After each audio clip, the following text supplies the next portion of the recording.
We see on an island, where a group of hunters face off against several giant monster ants. Their leader gets right up close to one of the ants and says they have to hold them back no matter what, no retreat allowed. But damn, these hunters get overwhelmed real quick. The leader is losing consciousness, and one of the ants is chowing down on his insides. It looks like he's gonna die. But out of nowhere, this dude with crazy strong healing magic saves him just in the nick of time. The leader freaks out because this guy is about to get attacked too, but boom, he gets saved too. And the guy who saved the leader calls on his teammate to finish off the ants. This next guy is a total beast, beating the crap out of those monsters easily. The first group realizes that they were just side characters all along, and these dudes who came to save them are S-rank hunters, the best of the best. They wipe out the red ants easily, but then this even bigger albino ant shows up. The attackers decide to engage the ant, while they leave the wounded leader to the healer. They go all out, using their teamwork to rip off its face and arms. The super powerful warrior uses one of those ripped off arms to obliterate the giant ant. But hold up, there's no time to celebrate because the albino ant army arrives. It turns out the giant ant was just one of many, but these hunters ain't scared, man.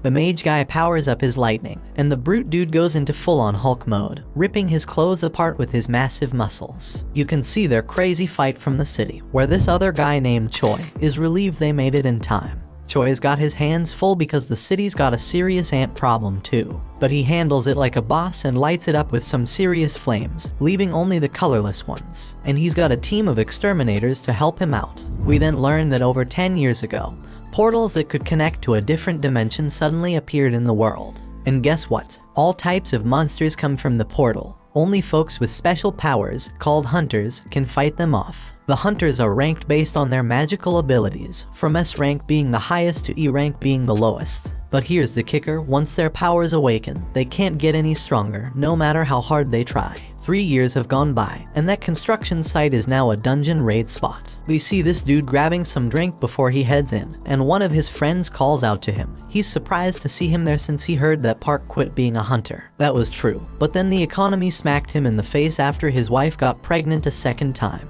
So the dude needed to make a ton of cash real quick, and a dungeon raid seemed like the perfect way to do it. We see that our hero has arrived. His name is Jinwoo.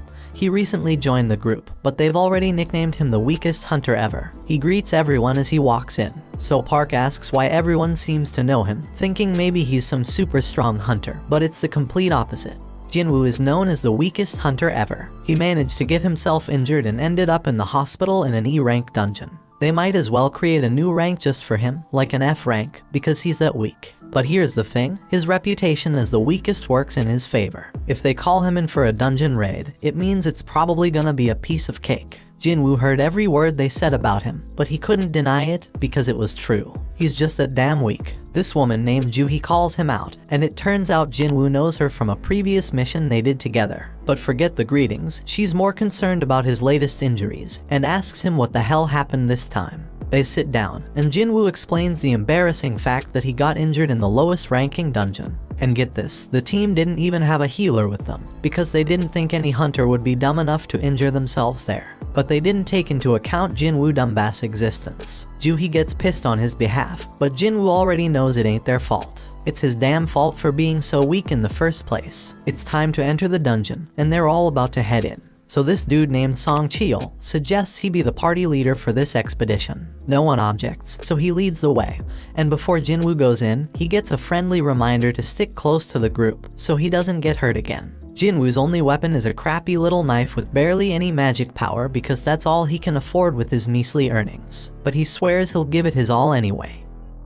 In another place, there's this president of the Hunters Association named Juhi. He just finished a meeting with the government. They warned him about something called dungeon break that they needed to avoid. However, these same people demanded that they get the goods obtained from the dungeon. The members of the association make their living by selling the stuff they find in the dungeon, so Juhi doesn't have a problem with that request. The crystals they get from defeating magical creatures are called magic gems, and they sell them for money. Now let's go back to Jinwoo. Somehow, he managed to get his hands on a magic gem. Of course, he's thrilled about finally getting one, but he quickly has to defend himself against a goblin. When Jinwoo attacks the goblin, Jinwoo's blade shatters to pieces. The goblin stabs our hero, and instead of fighting back, Jinwoo just stands there screaming. Luckily, the big guy from earlier rushes past the useless girl and saves Jinwoo. While she heals him, Jinwoo can only watch as the rest of the team does all the work. We then find out that magic gems obtained from high-ranking magical creatures can be used to make more powerful weapons to defeat even stronger creatures. Mana crystals from the dungeon can also be used as weapons, but they're not nearly as effective as the magic gems. The government wants to use these items as a new kind of energy source. It's safer, more efficient, and causes less pollution compared to other types of power. It's like the perfect green energy, and the government is desperately researching how to generate electricity from these gems and crystals.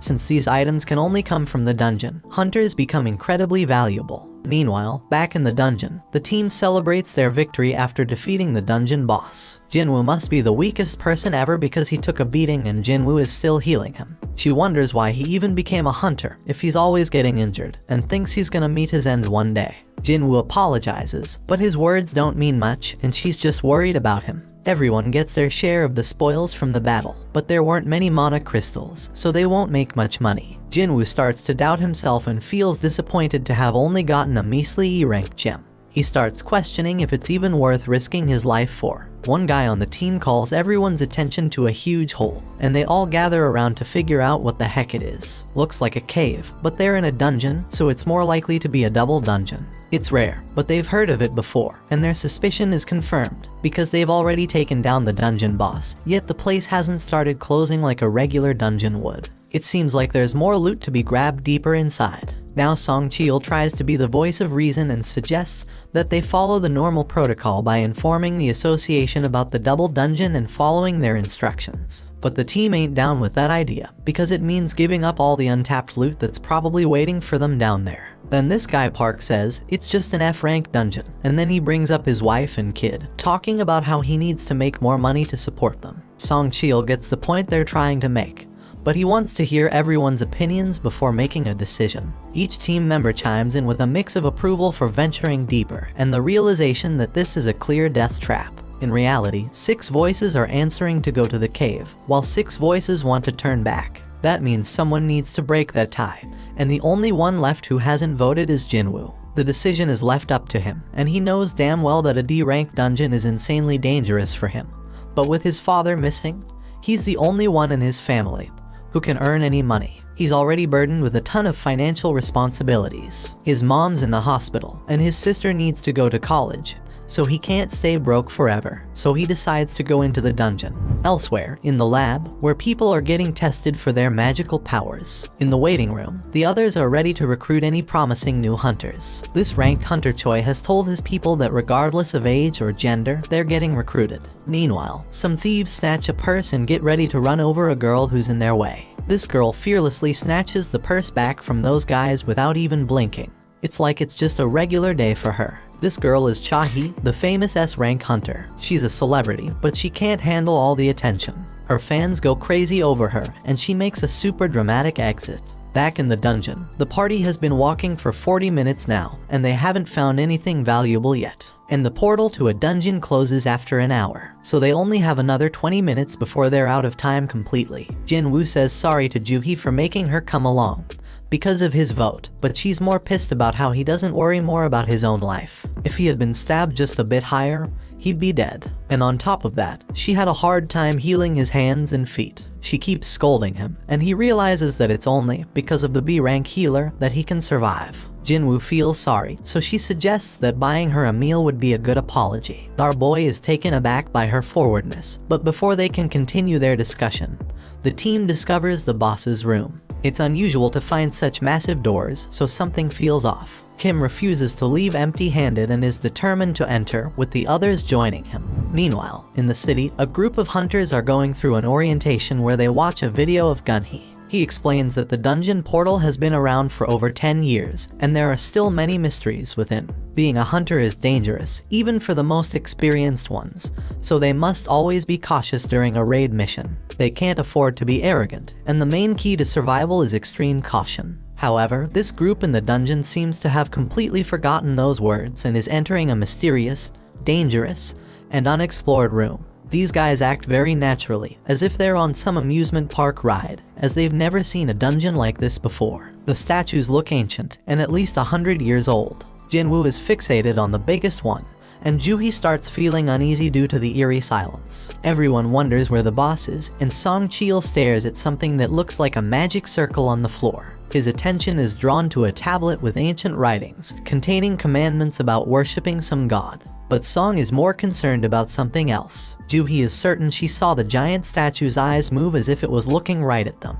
Jinwoo thinks she's just losing her mind, but everyone is shocked when the door suddenly slams shut. One dude on the team, who didn't even want to come in the first place, realizes something's off and tries to bail. But out of nowhere, one of the statues slices off half his body in an instant. Everyone loses their minds, because not only did someone just die, they got taken out so damn fast that nobody stands a chance against that power. Our boy turns his gaze back to the main statue, hoping that it doesn't move as well, but to his horror, it looks back at him. We take a peek into Jinwoo's past. The dude's been through some serious life or death situations. In his first mission, he got separated from his crew and attacked. Another time, he damn near starved to death while trapped in a maze. He's even been injured by some weak magic beast and ended up in the hospital for weeks. Even the lowest ranked, crappiest dungeons pose a real threat to this guy. Most hunters collect gems and sell them to buy better weapons, which they use to take down tougher beasts and earn bigger rewards. But not Jinwoo. He's stuck with a cheap little knife, and if that thing ever breaks during a fight, he's left fighting barehanded.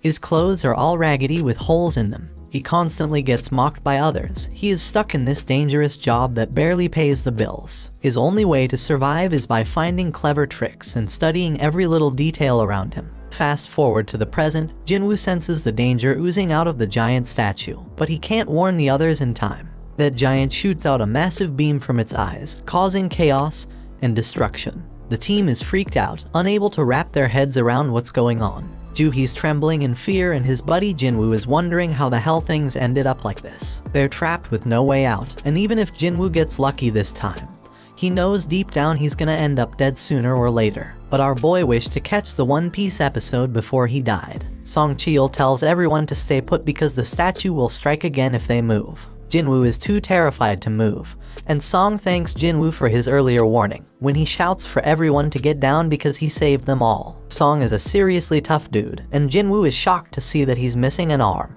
Jinwoo needs to stop the bleeding for him because Joohee is freaking out and can't handle the pressure. She's a B rank healer, but her fearfulness limits her to easy raids only. Song has been on plenty of B rank raids himself, so he can tell that this statue isn't a rank, or maybe even an S rank. The tablet had some stuff written about praising God or facing consequences, so Jinwoo figures that this statue must be the god it was talking about. We then find out that 10 years ago, these gates started appearing all over the place, and brought about all sorts of supernatural stuff. One result of this is people awakening special powers called hunters. Their job is to take down monsters in the dungeons, and once a hunter's power awakens, it stays the same. At school, Jinwoo's sister tells some girl about how her brother always ends up getting hurt. This girl can't believe that Jinwoo is a hunter and says she'd be a better hunter than him. Back in the dungeon, Song wants to come up with a plan to escape, but this one man gets impatient. He just signed up with some famous guild and doesn't want to die now. This guy is confident that his insane speed will get him out of there. He does have some crazy speed as he takes off running, but the statue disintegrates him, leaving only his fast feet behind. That makes it clear that this statue could wipe them all out in a heartbeat if it wanted to, and it could do it easily. So why doesn't it? Jinwoo realizes it must have something to do with the first command, which is to worship God. Jinwoo gets up, having come up with an idea, and gets a determined look on his face. Song is worried, but amazed to see that Jinwoo hasn't given up on surviving this mess, judging by the fire in his eyes. Jinwoo locks eyes with the statue and manages to prevent it from attacking at the very last moment. Our boy figures something out and tells everyone to bow down. Jinwoo thinks that if they show some respect to God by keeping their heads low, these freaky statues won't attack. Now everyone else is too damn clueless to come up with a better plan, so they all start bowing down to the statue, scared as hell, hoping this will save their sorry asses. But things get terrifying when the statue makes a terrifying face, moving mutton chop despite all the advice, and gets all pumped up because the statue ain't attacking anymore. And guess what? Everyone follows his dumb lead. But our boy he's say there's more to this crap. Right then, the statue makes a crazy move and stands the hell up. Now the supposed leader turns to Jinwoo, hoping he's got a plan. But damn, our boy doesn't, but for the fact that they can't break the commandments set by the tablet. The second commandment says they gotta praise God, so this brave dude with long hair steps up and starts praying to the damn thing. Everyone thinks it's working as the monster slows down, but Jinwoo knows better and reveals that the dude's words don't apply to this god. But boom, the statue stomps the poor guy, and everyone loses their minds. It's straight up chaos. Some random girl gets crushed, and everyone decides it's best to scatter. Park's thinking about his family, and how he can't leave them fatherless, but he makes the wrong move and gets sliced up by another statue. Meanwhile, Jinwoo's hauling ass with Juhi, racking his brain for a way to praise this messed up god. I mean, this monster's practically the devil, so how the hell do you come up with something to praise about it? But our hero knows he can't just ditch Juhi because everyone around them is dropping like flies. Jinwoo's freaking out, searching for any damn clue. He's checking out everything these statues are holding. Then he gets an idea and tells everyone to head to the statues that are holding instruments. So everyone follows his lead, and it becomes clear that these statues don't attack. Instead, they start playing their damn instruments. But when our boy gets to his statue, it's not playing any music, so he figures it doesn't work with two people. Jinwoo leaves Juhi behind, and that statue starts playing its tune.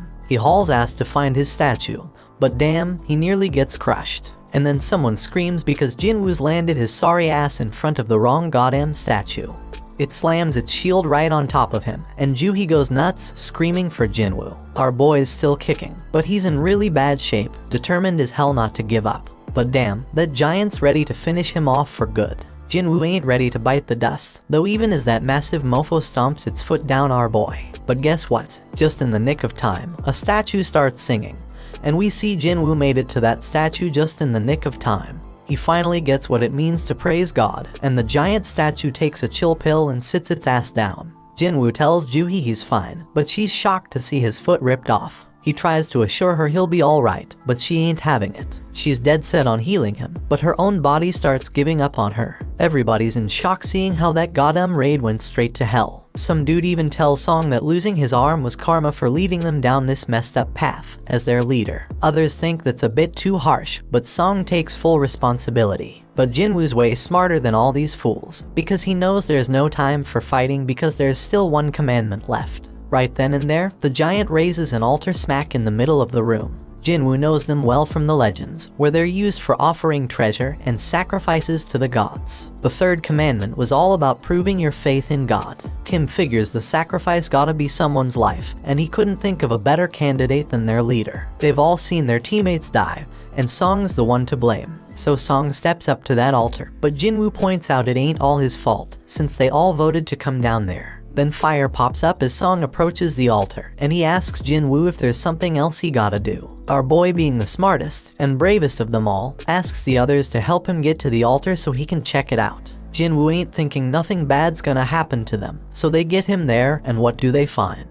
And they find that more flames appear. Song keeps pressing Jinwoo for answers, but he ain't come up with any yet. Song explains the gate's been open for a whole damn week, so the statues are about to start moving again before anyone comes to rescue them. Jinwoo remembers how it takes a full 7 days for a gate to open wide open, and that's called the dungeon break. When that happens, their beasts can cross over to our side. The main goal of these raids is to defeat the dungeon boss and shut the gate down before that time's up. So if they can't beat this boss right now, that damn giant's gonna come barging into our world, and that shit's straight up terrifying. Back in their world, Jinna goes to see Jinwoo's mom, and they start chatting. But damn, their mom is in really bad shape. In the dungeon, Jinwoo tells the scaredy cats of the group to come over to the altar. He predicts that they need a flame for each person. Once they do it, more flames pop up, and the damn door opens wide. They're all freaking out, thinking it might be a trap.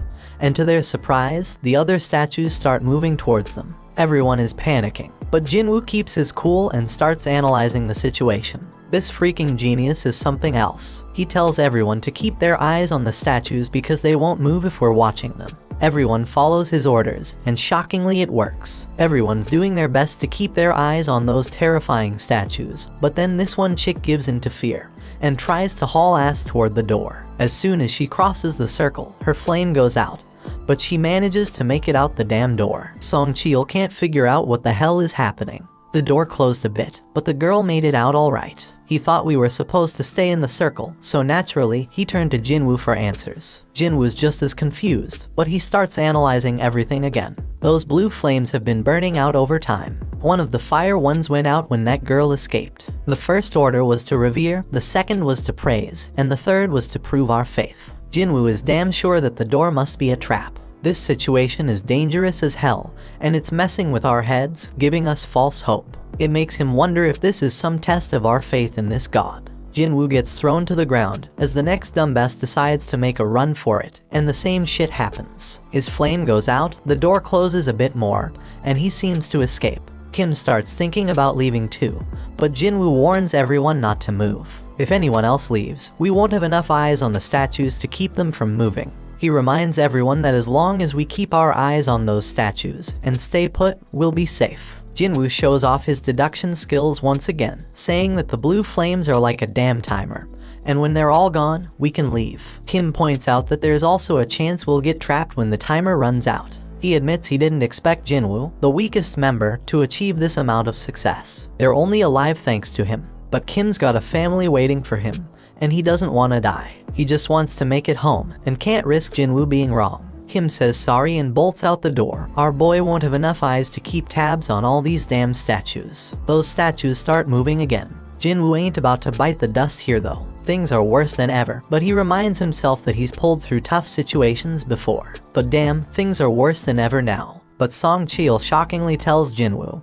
and Juhee to leave. He predicts that as long as one person stays by the altar, the door will stay open. And since Jinwoo and Juhee have some long lives ahead of them, he insists they should be the ones to make a run for it. Song Cheol wants Juhee to look after Jinwoo, but the poor girl's legs give. Things couldn't possibly get any worse, and Song realizes that Juhee must have pushed herself too hard to heal Jinwoo. Things have gone to the dogs, so Jinwoo tells everyone to leave him behind. Juhee needs someone to carry her ass out of there, and Song's the only one with 2 working feet. Juhee thinks she should be the one left behind, but Jinwoo reminds her about that lunch date they had planned.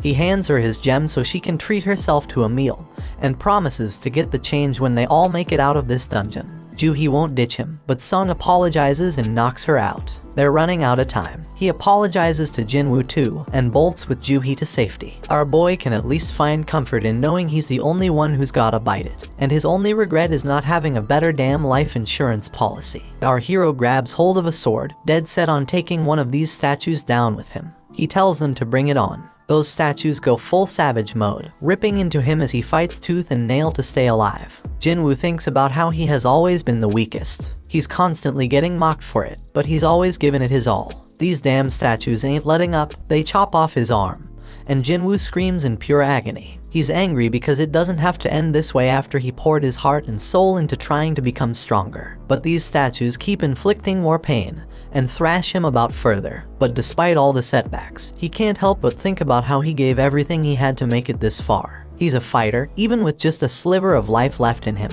He's got this burning desire to let out a scream of pure anger, but he can't even do that as he is stabbed through the chest. Jinwoo's on the brink of death, but you can feel the rage coursing through his veins. He starts reflecting on how the first few people who ran away were just weaklings. They claimed they couldn't handle it anymore, but deep down, they were just selfish. Those fools were only looking out for themselves, and it's always the most selfish jerks who end up benefiting the most. That thought fuels Jinwoo's rage even further. He's got a family too. All he wants is to make it back home alive, just like those lucky ones before him. The pain is unbearable, and he starts wondering if it's a good thing that he's the only one who has to die. In his battered state, Jinwoo's mind starts wandering, and he realizes what a hypocrite he's been. He's struggling to catch his breath, desperately clinging to life. He doesn't want to die, but the final attack comes crashing down on him, and our boy wishes he could have one more shot. And just when it seems like it's all over, the final blue flame goes out, and this mysterious notification pops up out of nowhere. It turns out he's completed some secret quest called Courage of the Weak. It's offering him the opportunity to become a player. The catch is if he doesn't accept, the player's heart will stop in a fraction of a second, so no choice, and he hits that yes damn button.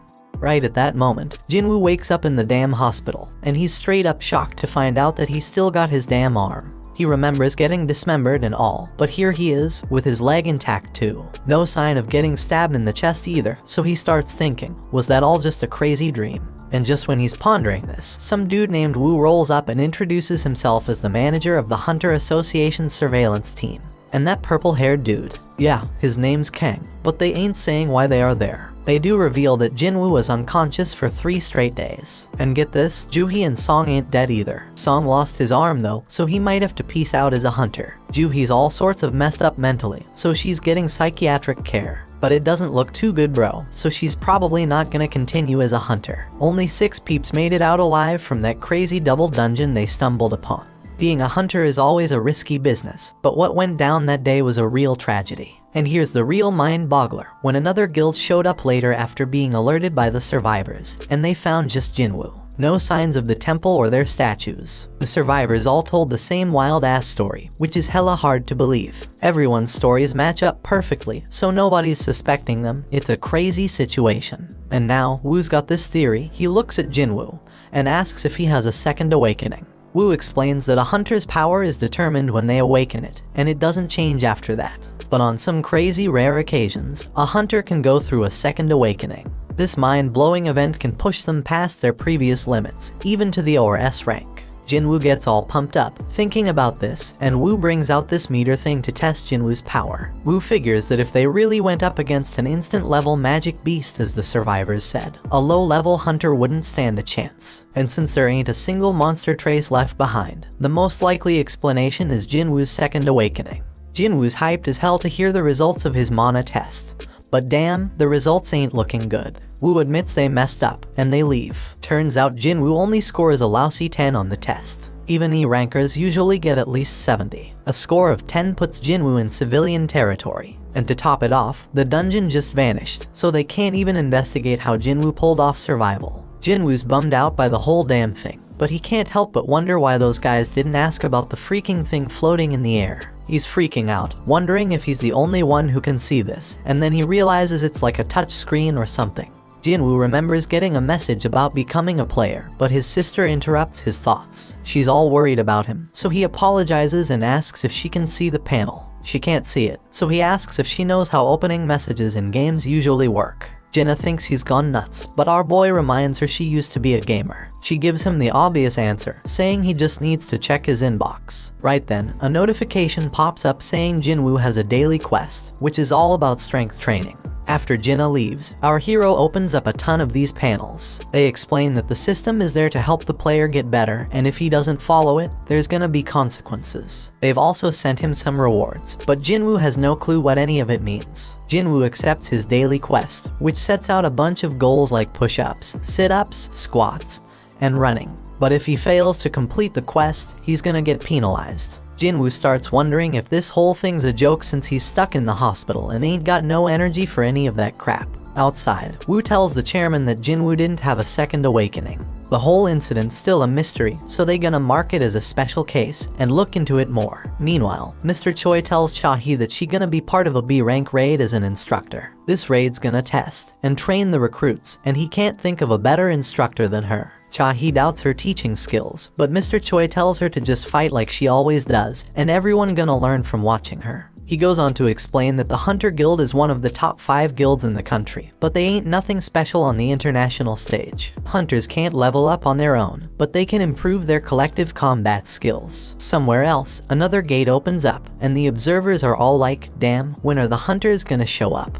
At the freaking hospital, Jinwoo falls asleep as the clock reaches midnight. Then a damn notification pops up, saying he didn't finish his quest, and suddenly the ground starts shaking like crazy. Jinwoo is frigging terrified when he finds himself in the middle of a damn desert, and to make things worse, there's this giant creepy caterpillar monster right in front of him. But suddenly another notification pops up, saying he's got a penalty quest, and he's gotta survive for 4 freaking hours. Back at the hospital, the nurses are all like, where the hell is Jinwoo? Because he's nowhere to be found. Little do they know our hero is stuck in some other dimension, running for his damn life. The giant caterpillar thing is closing in on him, and he's like, oh shit, because there's more than one of them. And if that ain't bad enough, Jinwoo still has 2 hours to get his ass back to the hospital. The nurses keep searching for him, they are all worried. Meanwhile, poor Jinwoo is running his ass off, knowing he's running out of time. The caterpillars are getting closer and closer, but just as the clock hits the deadline, Jinwoo finds himself back at the hospital.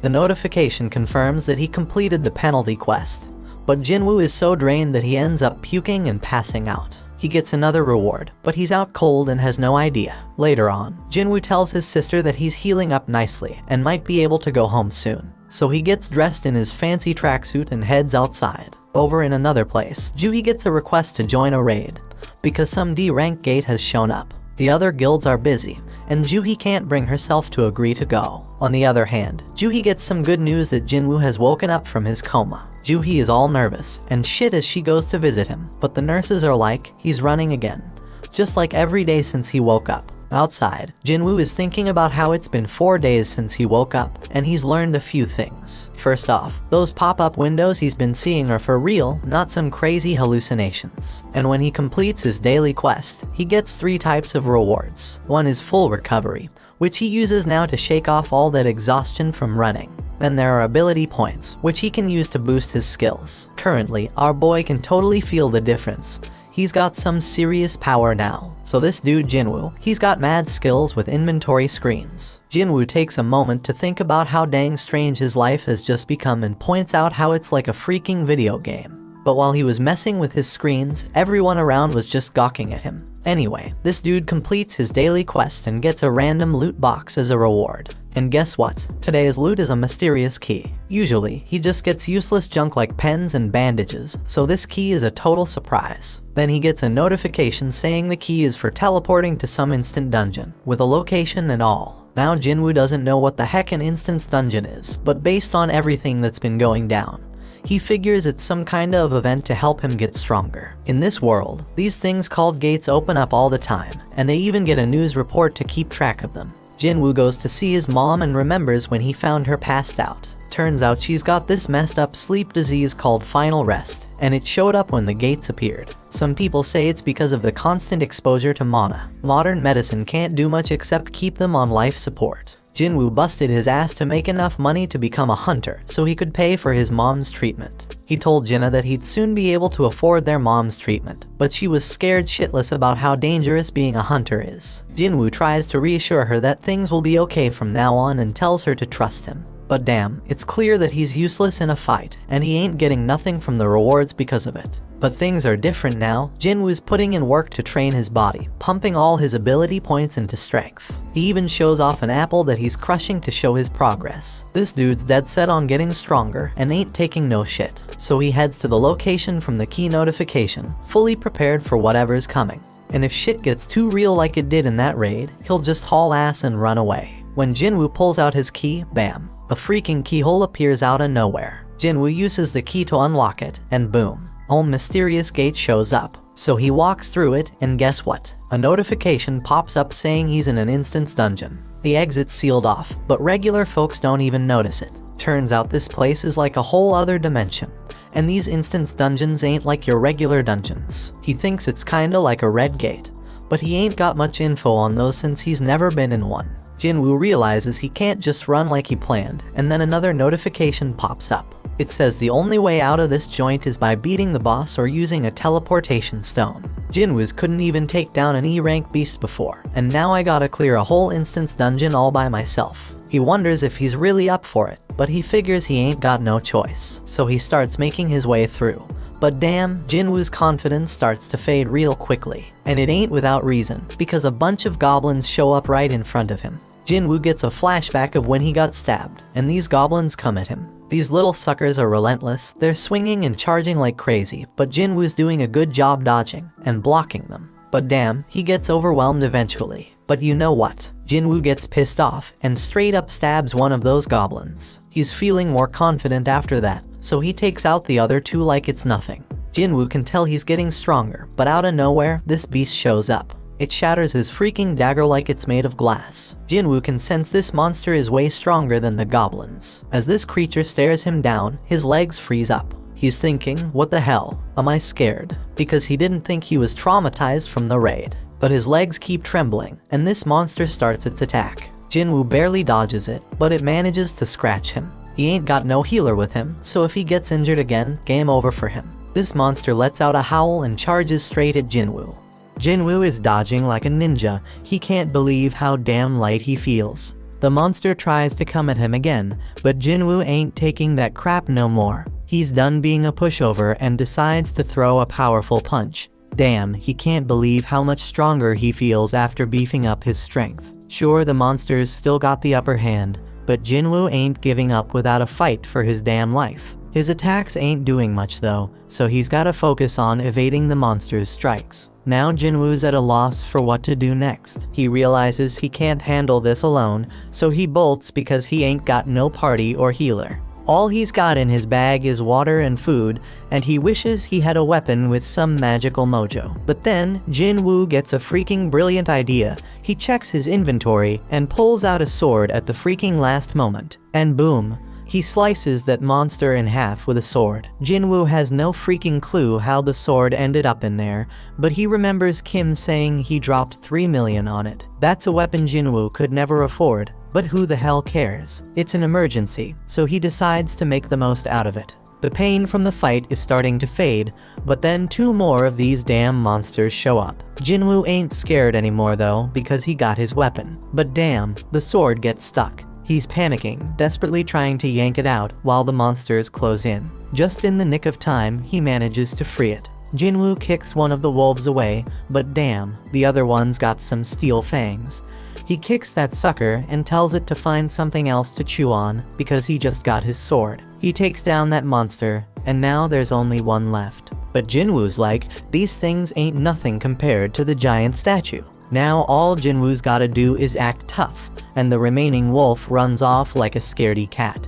When he finally gets a break, Jinwoo realizes he's reached level 2, something that never happened with his daily quests. He figures it's because this was real combat, and he realizes all his stats go up by 1 when he levels up. So he gets 5 points from real combat, while daily quests only give him 3. Fighting is more efficient, no doubt about it. He ain't sure exactly how much 1 point makes a difference yet, but Jinwoo's certain that strength is the most important stat of them all. He's got it at 32 now, and he feels like he's walking on air. He thinks the higher his base abilities grow, the more points he'll gain. Our boy is more fired up than ever now that he's found a way to get stronger. So he goes to check the beast for essence stones, but damn, he gets items instead. Like in games, Jinwoo figures this dungeon, and the magic beasts inside are different from the ones in gates. And guess what? He's shocked to find out his system has a freaking shop, but his level is too low to buy anything.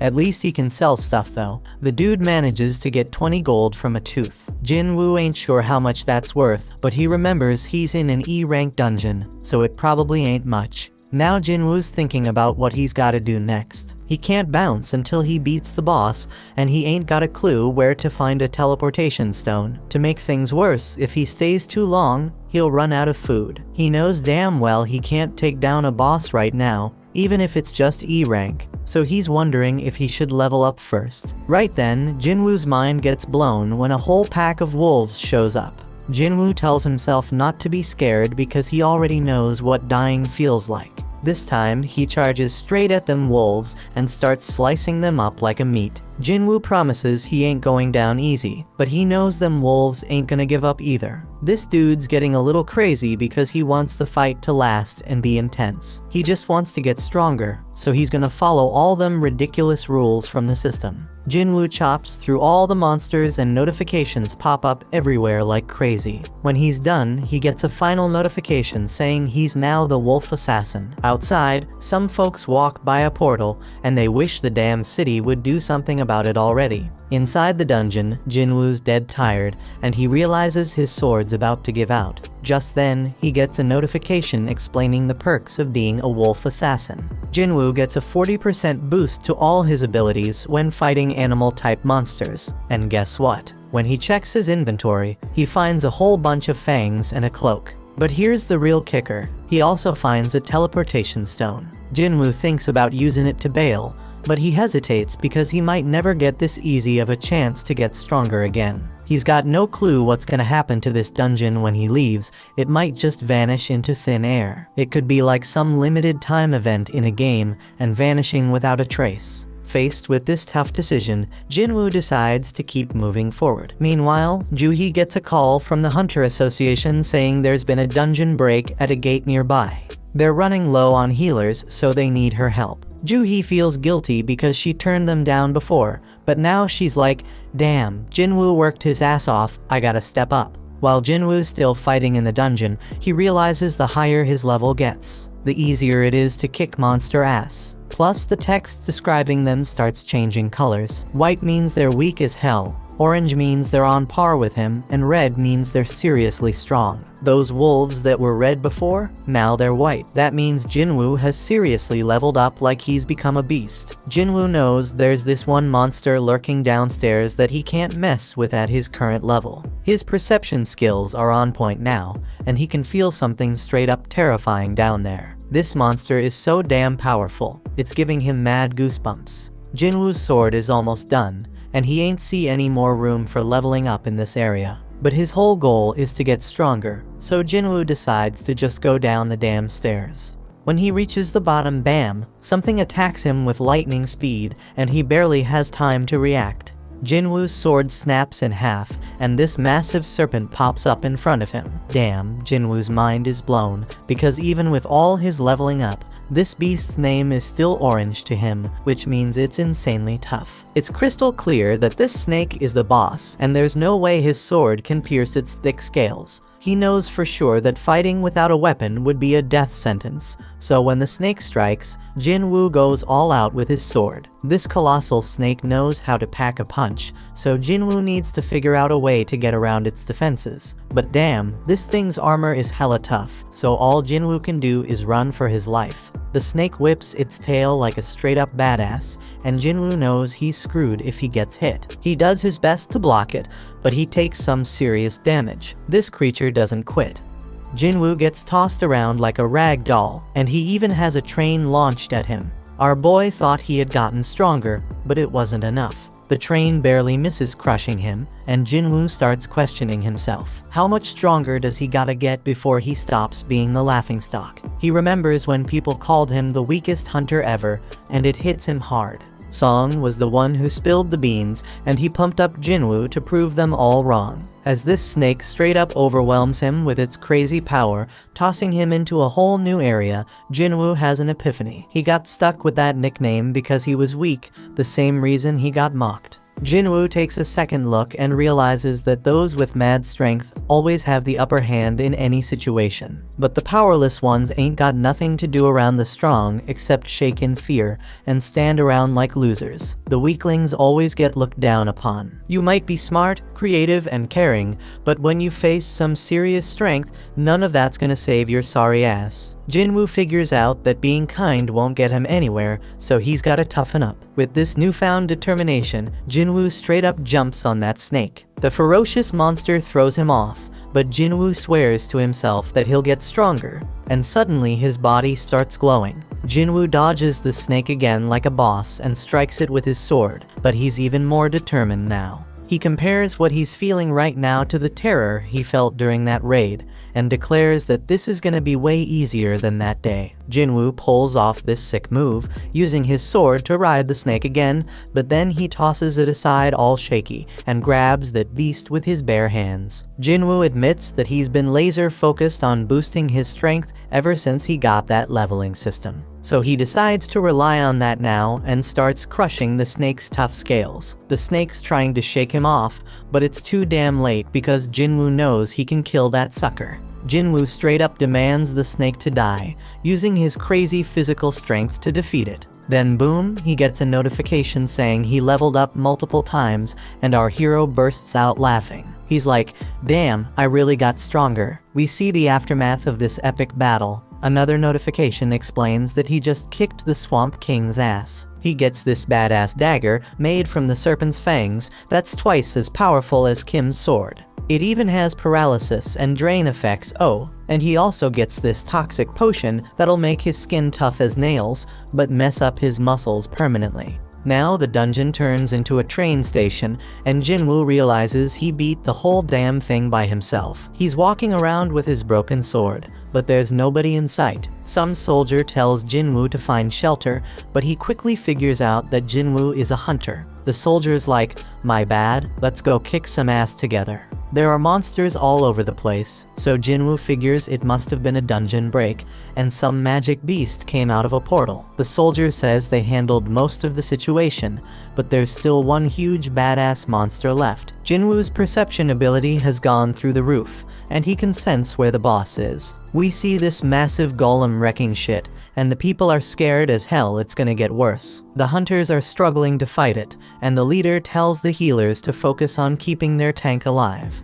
The healers are all like, "We're doing our damn job," and the tank wonders what the damage dealers are even doing. The damage dealers are giving it their all, but the golem's defense is insane. And to make matters worse, they don't have enough hunters who can use magic. Jinwoo expertly analyzes the situation and realizes that this group of hunters was put together in a hurry. No wonder they ain't working together. He uses his perception again and sees their ranks. 2 A ranks and 2 D ranks. One of those D ranks is a tank, which explains why they can't take down the golem. This battle's been going on for a hot minute, and then he checks out the healers and is shocked to see that Juhee is one of them. Juhee gets told by one of the hunters to pitch in and help. She reminds her that she's supposed to be a B rank healer, but then she snaps out of her fear and casts a spell. And the hunter's like, "Stay focused, girl." But poor Juhee can't shake off those creepy memories of the giant statue, so she loses her concentration again. Jinwoo notices she's still freaked out, but he doesn't blame her, because he's feeling the same way. Then it hits him that things have actually changed. This golem is a weak-ass D rank boss, way weaker than the one he just fought. The hunters start freaking out because they're losing the battle real quick, and they realize they ain't got a chance without a higher ranked hunter. That's when Jinwoo gears up for an attack and figures out that they can take down the golem if they can just break through its defenses. Jinwoo plans to lend them a hand by using an attack strong enough to pierce through the stone. Jinwoo hurls his busted sword with so much force that it straight up shatters the golem's shield, and the hunters start wailing at it. They barely lay a finger on it and manage to bring it down. They can't believe they actually did it, but the tank guy ain't convinced. He's all like, "None of our attacks were doing squat before. What the hell broke that thing's defense?" He's dead certain it wasn't any of them because they couldn't even scratch the damn thing. Then he spots the sword lying nearby and puts 2 and 2 together. He realized that this sword was the reason, but couldn't believe it. I mean, this was a boss-level golem that even 10 hunters couldn't touch, and now it's taken down by some old beat-up sword. He asks if anyone saw who threw the sword. The soldier explains that it was the fisherman they brought with him. But here's the kicker: the hunter's gone missing, and the tank stares in utter disbelief. This person had some next-level power, and he couldn't help but wonder how high-ranked this mysterious hunter was. Jinwoo dipped out of the area to keep his power on the down low, and he's like, "I didn't think one attack would do that much damage." Our hero might not even realize the extent of his power, because he figures the monster must have been seriously messed up before he struck. The battle's done, and Juhee's wondering if it was Jinwoo who came through in the clutch. Some time passes, and we see the nurses at the hospital gossiping about Jinwoo's rank. They're all talking about how he looks pretty average, but damn, that dude is seriously ripped. In Jinwoo's room, our boy is grinding hard, hustling through his daily workout routine. These thirsty nurses won't shut up about him. They can't even believe how fast he's transformed. One poor nurse straight up falls for Jinwoo when she catches him post-workout, and she can't stop staring at his ripped body. Today's the day Jinwoo bounces out of the hospital, so this desperate nurse asks for his digit. But Jinwoo ain't all there yet, still stuck on the fact that he thinks she just wants to send him test results after he's released. On the news, we catch up with Beak, that S-rank hunter who took down the giant ants. He's one of only 7 S-rank hunters in the country and gives us a glimpse into the life of a top hunter. He breaks it down, saying he's gotta train like a beast every day when he ain't raiding dungeons. Even the smallest mistake could lead to his buddies getting hurt, so he gotta stay sharp, no doubt. Gina notices that Jinwoo is now seriously ripped and has even grown taller. Jinwoo reminds his scatterbrained sister to grab an umbrella for school and sees her off. When he's alone, Jinwoo figures he can hit his run later and wonders if these fresh gains are because of his boosted stats. He figures if he keeps this pace up, he could become a massive bodybuilder. Jinwoo starts thinking about where to allocate the new stats he just got. Dude's sitting at level 18 now. He's now level 18. He knows that strength increases his damage, but he also knows it's pointless if he can't land a hit. Besides vitality, perception, and agility, he also got this intellect stat. He figures it's gotta be something to do with magic, but he ain't sure if he needs that. Jinwoo makes up his mind and dumps all his points into strength and perception. Right then, Jinwoo gets a call from his landlord, who's reminding him that he hasn't paid last month's rent. Lucky for our hero, he's gotten way stronger, and taking down goblins is a piece of cake now. That means making cash is easier, but there's one issue. To rake in the big bucks, he gotta tackle higher level gates, but ain't nobody letting an E-rank hunter through those doors. Jinwoo thinks about getting his rank reevaluated, but that's a huge risk. Reawakenings are mad rare, and ain't nobody has ever seen a hunter level up and keep getting stronger as he can. Jinwoo decides to keep his powers under wraps for now until he can defend himself and figure out more about what he can do. Then out of the blue, Jinwoo is shocked by a job listing and bolts off. The dude's hustling with his daily training to score some reward, and he links up with this hunter named Hung. Hung apologizes to Jinwoo because his crew thinks he's the weakest hunter ever, but Jinwoo plays it cool and lies, saying they ain't wrong. Hung explains they're heading into a C-rank dungeon, but they need at least 8 people to enter. They need Jinwoo to meet that quota, even if he's just an E rank, but Jinwoo ain't gonna do any fighting. Hung's like, you won't get no rewards either, but we'll hook you up with 2 million yuan. Our hero peeps the situation and sees they have 4 C rankers and 2 D rankers. Jinwoo agrees to join, and Hung explains that his gig will be to carry supplies. They must not have a healer because they gotta haul med stuff. Hung adds that it's tough for independent parties to snag healers. Jinwoo's a bit worried because this party's full of tanks and damage dealers, but he's like, screw it, I'll sign the contract anyways. A 20-year-old D-rank hunter named Leo was introduced, and Jinwoo figures he must come from a loaded family given his fancy gear. Leo wonders if Jinwoo can handle lugging around all the heavy supplies, but Jinwoo assures him he'll be fine. Leo has no clue that Jinwoo's a beast, and he's tripping if Jinwoo can handle carrying all that heavy crap.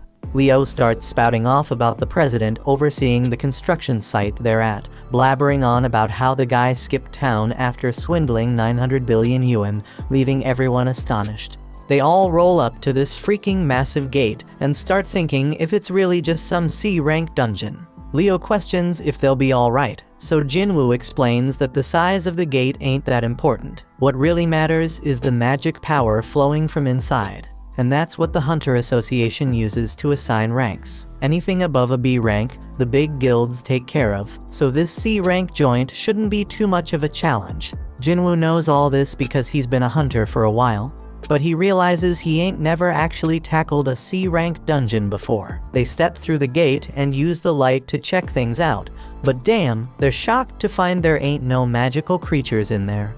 Most dungeons are lit up with glowstones, but this one's pitch black. The darkness reminds Jinwoo of the entrance to that temple, so he starts telling Leo about all sorts of stones. There are these essence stones that hunters nab from magic beasts, mana stones that can be mined from dungeons, and glow stones that light up the damn caves. Jinwoo shuts down that chatty kid real quick and spills the beans about some crazy magic beasts lurking in this dungeon. They're keeping a low profile for now, but our boy's got a hunch. He figures these beasts are like bugs and tells everyone. Everyone freaks out when they realize they're stuck in an ant's nest and can hear those monsters getting closer. Jinwoo says the beasts are above them, so the crew starts going all out, attacking like mad. Hung steps up and uses his taunt skill to draw most of the aggro, and Jinwoo is amazed by their badass leader, who's a C rank. Leo wants to join the fight, but their mage holds him back, saying he's got a trick up his sleeve. After a suspenseful countdown, the mage unleashes a wicked blast. Jinwoo analyzes the situation again, and he can see these hunters have some solid teamwork going on. As for Leo, his gear compensates for his lack of skills. They're all holding their own, but Jinwoo's got this nagging feeling that something's off. He quietly destroys one of the ants, and the fight ends shortly after. Hung declares their victory, and everyone grabs their share of the loot, except Jinwoo. Hung gives props to Jinwoo for saving them a ton of trouble by spotting those ants. Jinwoo's like, no, just followed my instincts. But then Hung noticed that some of the ants were messed up, and it wasn't from swords or magic. He thinks maybe some other magic beast got to them, but that would mean there's something even stronger lurking around here. Several ants were torn to shreds, so Hung wondered what could be big enough to take them down. Leo spills the beans about how his pops hooked him up with a bunch of sick gear for his first raid, and Jinwoo's stoked to hear that. He ain't sure why yet, but he tells Leo they gotta be extra careful. Over in another spot, a dude working out gets startled by a loud noise of destruction. But don't trip, someone tells him to chill because it's just their guild master training, and turns out it's Beak. This dude is a beast, and the kid's jaw drops when he sees Beak smash through a massive stone with just one hit. Beak doesn't even flinch, and says it wasn't even a good warm-up. Back in the dungeon, Leo's still worried about Jinwoo carrying everything.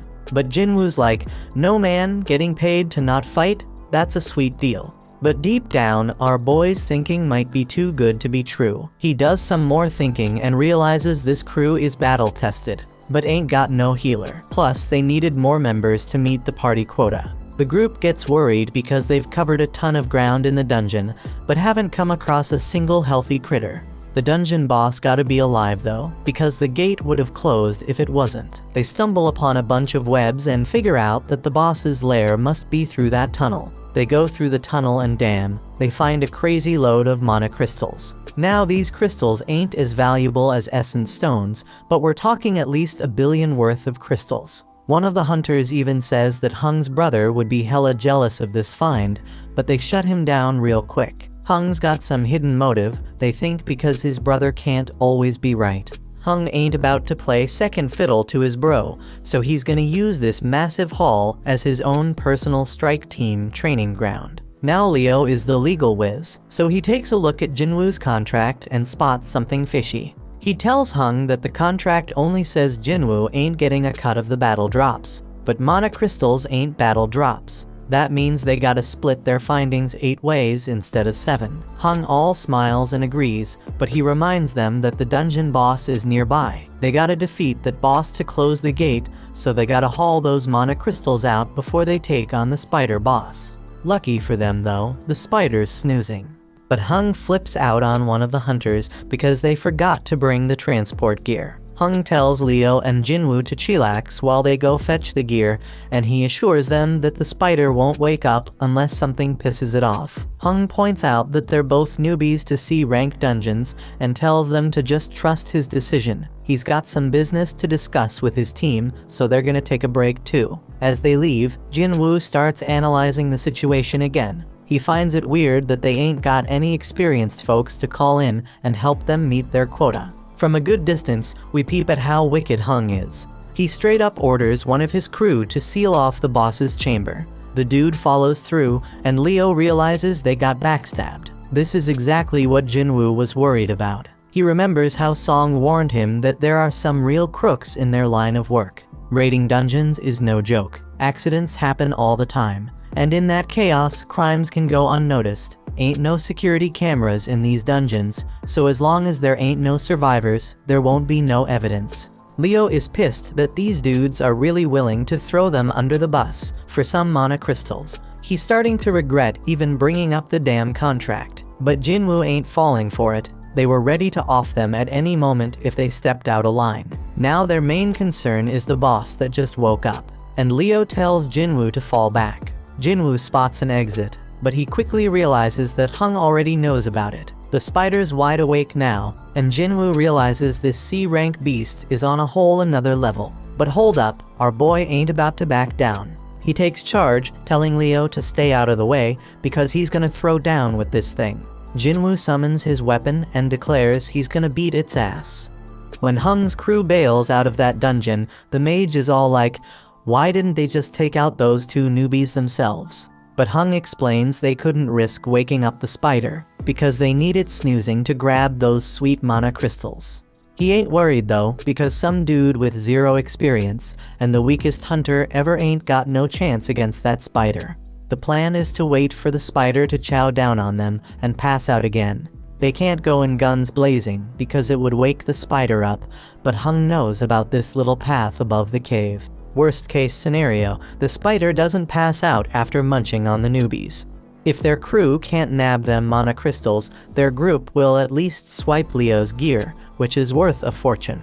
Hung and the mage both agree they can't take on the spider themselves, and Hung makes it clear the spider shouldn't be slept on. That boss is straight up deadly, and it's just a matter of time before those newbies get smoked. Inside the dungeon, Leo tries to talk Jinwoo out of fighting the boss, because only a B-rank hunter could take down a C-rank dungeon boss solo. Even an elite level C rank wouldn't stand a chance, so Leo thinks they should bounce and find a way out. Jinwoo recognizes that Leo's right. Even though he's had a second awakening and leveled up, he still sees himself as weak. The Golem and Venom bosses were both D ranks, so this spider is on a whole another level. Jinwoo can't explain it, but he ain't feeling any pressure right now. He realizes he must have gotten strong enough to not fear C-rank bosses anymore. He's at level 18 and straight up claims he's got a shot at taking it down. Once he starts attacking that spider, he's like, well, the real hunt begins now. Over in another spot, this big shot named Gotu, the president of the Hunters Association, is exhausted from being stuck in a bunch of boring meetings. His driver offers to spar with him to cheer him up, and Gotu can't say no when a young buck looks up to him. Back in that dungeon, Jinwoo realizes the spider's skin is hella tough. Its attacks pack a crazy punch, and if Jinwoo gets tagged even once, he's a goner for sure. Leo closely watches Jinwoo's movements and instantly figures out that this ain't how no E-rank hunter moves. He's wondering who the hell Jinwoo really is, and starts questioning if he's some fake-ass ranker. Only a handful of hunters can control their magic power enough to purposely get a lower rank. Them folks are called false rankers, and usually they're psychos who get a kick out of killing. Leo's starting to regret going into that dungeon, and Jinwoo realizes he can't even put a dent in that spider's tough hide. Jinwoo's fatigue is skyrocketing, and the dude needs to wrap this fight up real quick. His dagger's got some sick paralysis and drain powers, so he figures that's gonna be his ticket to victory. Jinwoo's gotta target the spider's weak spot with those moves, but damn, he's hella surprised when the spider busts out an acid attack. Jinwoo's gotta close the gap, so he decides to use a cool new skill called Dash. He uses it to smack that spider right in the face, but his dagger's debuffs don't stick. Jinwoo ain't one to throw in the towel though. He decides to keep wailing on that spider as much as he can. Dude's pushing himself harder and harder, but his fatigue catches up to him, and that spider lands a nasty hit. Jinwoo's about to get squashed, but guess what? He remembers he's got a reward left from his daily quest, so he cashes it in and fully recovers. Leo's freaking out, thinking Jinwoo's a goner, but our hero ain't done yet. He lands another hit, and this time he straight up stabs that spider in the eye, getting those dagger debuffs going. Jinwoo ain't wasting this chance, so he stabs that spider over and over, keeping those debuffs going strong.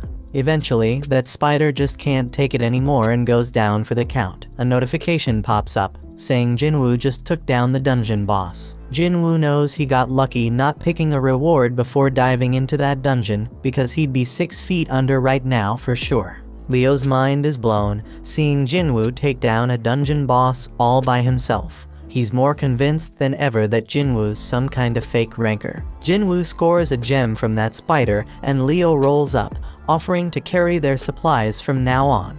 Leo straight up idolizes Jinwoo now, telling him to chill and take a break while he handles the mana crystals. Just then, Hung and his crew show up, and they're hella surprised to see the newbies still kicking. In a training room, Gotu straight flexes on Woo, showing off his mad skills by totally overpowering him like it's no biggie. Gotu gives props to Woo, saying he feels way better now. Woo's mind is blown that the prez ain't even rusty. Gotu explains he ain't as strong as before, but he can tell Woo's been grinding hard. Woo acknowledges that training can't level up a hunter, but it can level up their skills. Gotu points out that a hunter's gotta be physically and mentally strong, especially in dungeons where you have the worst kind of people lurking. Back in the dungeon, Hung's crew concludes that the newbies only survived because this spider must have been dumb as a rock. They straight up clown the spider for losing to low-level hunters. Hung spills the beans to Leo that he knows Leo's from a rich family, but Leo's like, who cares? That's when Hung drops the bomb and tells Leo he's only getting one chance. He tells Leo to straight up off Jinwoo. Hung's like, usually we kill the people we recruit for our party so we can keep all the loot ourselves. But hey, if Leo agrees to join us, we won't off him. If Leo says no, we'll just kill them both. Hung thinks Leo might be a threat because he has some crazy gear that gives him superpowers to take down the spider. He'd rather not test that theory, so he wants to talk Leo into taking on weak-ass Jinwoo. Hung's stoked when Leo starts heading toward Jinwoo, but then he's all shocked when Leo ends up taking Jinwoo's side. This evil group decides to straight up end their lives, and Hung's wondering if the newbies ever had to off any peeps before. Right then and there, Jinwoo gets an urgent mission, and it's straight up wild because he gotta take out 6 enemies in front of him.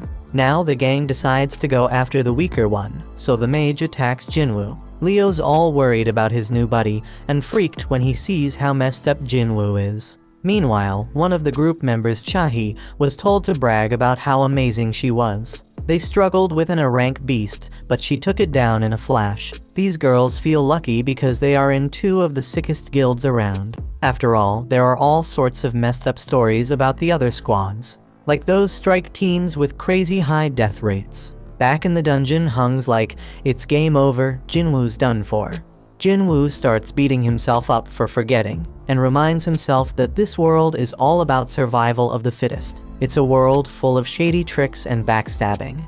He's straight up fuming because he forgot this truth and realizes he got numb to it. Jinwoo's chilled out now, and he's thinking about how he straight up messed up because he was careless and too damn cocky. This level system is pushing him to kill, so he's wondering if it needs him alive for some reason. He figures this system ain't just being nice, it wants him alive. But that's not all, it also wants him to be strong.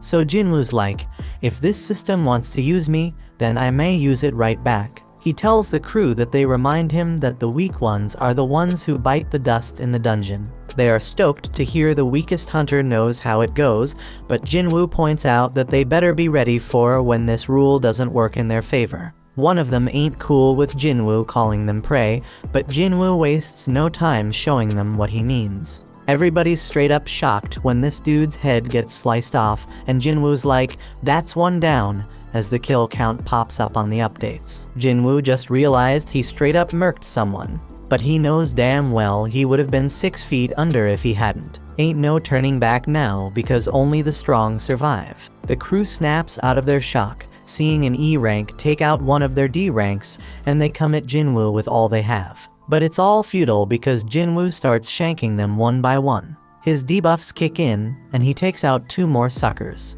The archer is the next to bite the dust under Jinwoo's wrath, followed by the mage. Now there's only one left, and Leo's mind is blown, because Jinwoo's way stronger than when he faced the dungeon boss. Hung buffs up his body and thinks about how he is certain that Jinwoo is tired after dealing with the boss and 5 other hunters. Plus Hung's made his body as tough as steel, so he figures Jinwoo's dagger won't even scratch him. But Hung starts his attack, and our hero catches him off guard with his lightning speed. Jinwoo knows Hung's a beast, but he drops a bombshell on him. He crushes him and reveals he's been leveling up this whole damn time. Hung realizes Jinwoo ain't an E rank and tries to bribe him with double the cash. But Jinwoo ain't having none of it, because this dude tried to off him 3 times. Jinwoo mocks him, saying he won't get away with it, and Hung tries to threaten Jinwoo one last time. But Jinwoo reminds him that Hung himself said whatever goes down in a dungeon stays in a dungeon. Hung tries to play tough one last time, but Jinwoo straight up ends his sorry ass. Jinwoo's mission is accomplished, but the whole dungeon starts to crumble because they took down the boss. When they make it out, they're the only ones left standing after the spider showdown. The official ain't buying it because they're the lowest level peeps, but she gets distracted by some used gear. Jinwoo can't believe he's getting rewarded for the bloody mess he just caused, and he realizes he gained a skill that scares the crap out of enemies and cuts their abilities in half. The no-nonsense official concludes that Leo survived because of his gear and assumes Jinwoo, the E-rank scrub, just hid somewhere. Leo gives props to Jinwoo for a job well done, and then it starts raining. Leo wonders if something's up, but the chill Jinwoo explains he's just happy he gave his sister an umbrella. Somewhere else, Woo gets told about this crazy incident where 6 hunters got wiped out. and only 2 of them made it out alive. It's pretty normal for hunters to dip when they're outmatched in dungeons, but he's hella surprised when he hears that these survivors actually took down the dungeon boss before bouncing. Woo straight up interrupts the dude before he can spill more, but then he gets hit with a bombshell. One of the survivors is none other than Jinwoo. Woo knows this shit involves the infamous Hung, which explains why he got dragged into this mess. Jinwoo rolls back home and lets his sister know that he's gonna cover their mom's hospital bills for a while. Gina thinks he must have scored big cash from his last raid, but she's like, hold up, bro, you ain't even injured. She figures he must have had a solid-ass team making it easy to take down the bad guys.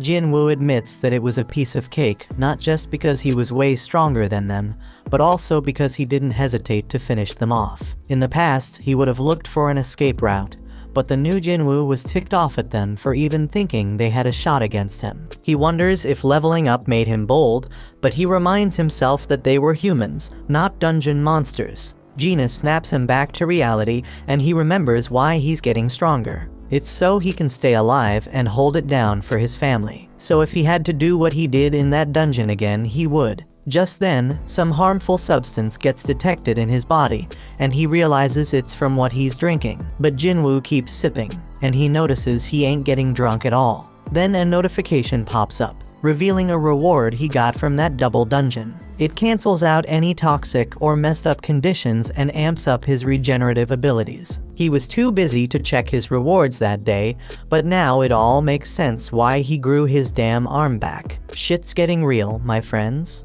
Later on, Jinwoo links up with Leo, who's all grateful for Jinwoo saving his ass. But Jinwoo's like, no kid, you don't owe me shit. Leo hasn't spilled the beans about what really went down in that dungeon, so Jinwoo ain't expecting any payback. But then Leo drops a bomb. He's putting together a strike team, but Jinwoo shuts him down before he can even ask him to join. Leo's begging Jinwoo to give him a chance, saying he just needs him for 19 raids. He spills that he wants to become a guild master, and to do that, he needs at least 20 raids under his belt. Leo's old man wants to start a guild for his construction company, and Leo's down to help however he can. Dungeons are mad dangerous, but the loot they hold makes it all worth the risk. It ain't just about mana crystals and essence stones, everything in a dungeon's got value. Jinwoo gets it. Having hunters raid dungeons for a company is a solid business move. Leo's dad wants an S-rank hunter as the guild master, but Jinwoo's hella surprised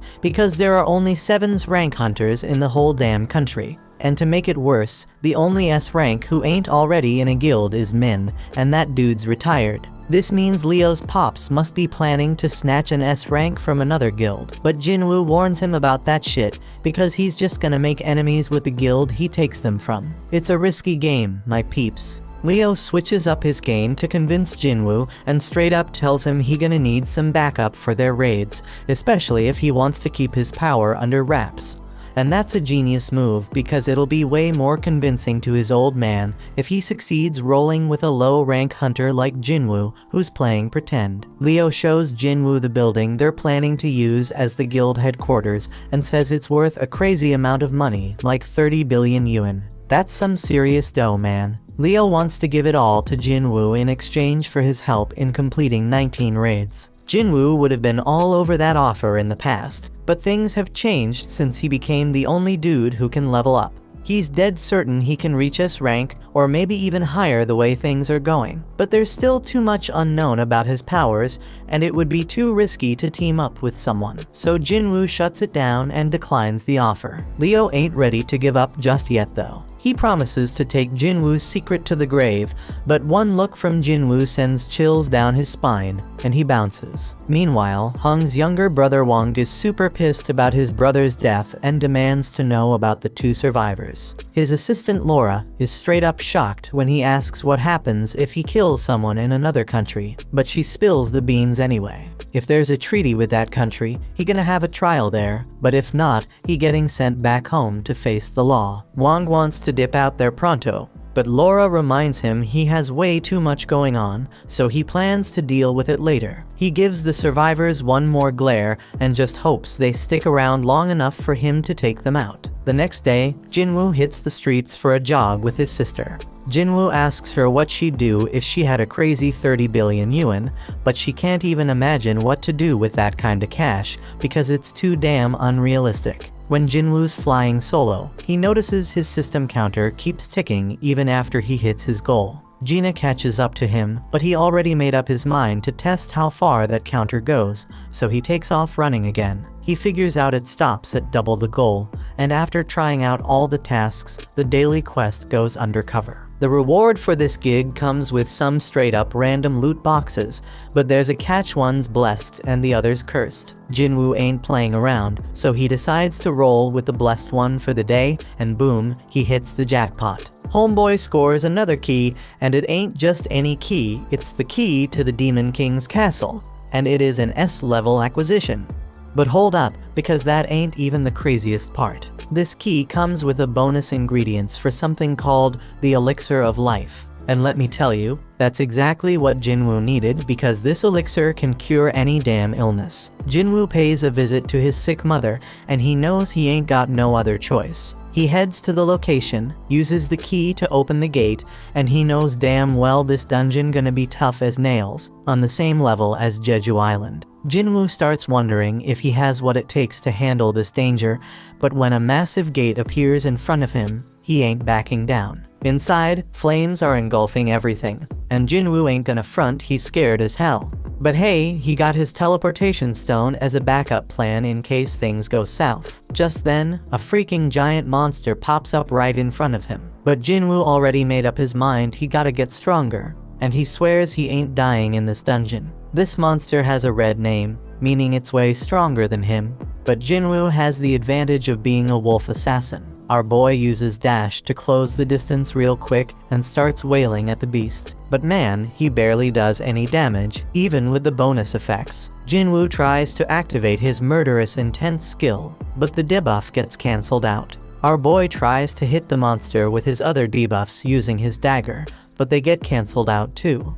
This monster is straight up brutal as it tears into Jinwoo, and he's screaming in pain. Damn, homeboy did lose his arm, and his health is dropping like crazy as the beast straight up crushes him. He already lost a third of his life, but it gets even worse, because this beast unleashes its 3-minute rage skill, boosting all its abilities by a freaking 100%. The monster's attacks are coming at Jinwoo too quick for him to dodge, so he ain't got no choice but to use his full recovery reward to grow his arm back. But just when he thinks he's making progress and hurting the beast, turns out he's dead wrong, and he just keeps taking a severe beatdown. Jinwoo's HP keeps dropping as he gets straight up stomped on, but he manages to buy himself a bit of time by kicking dirt at the beast. And damn, his system keeps warning him like crazy, making it crystal clear that it doesn't want him to kick the bucket. The more this keeps happening, the more Jinwoo realizes this ain't your average reawakening. Jinwoo knows he is way over his head now,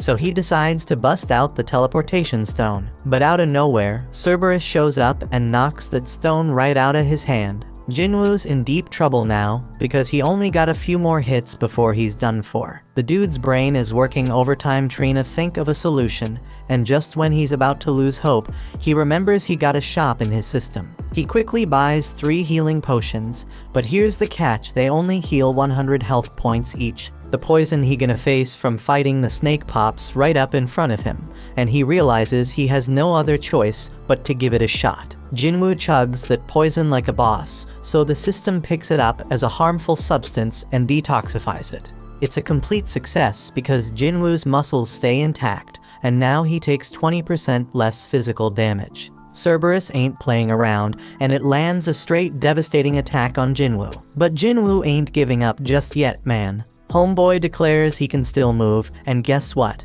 The 3-minute timer on the monster's rage skill is up. The effects wear off, and now the damage Jinwoo inflicted on its eye starts taking its toll on the beast. Jinwoo seizes the opportunity and starts landing multiple attacks, finally making a dent in that sucker.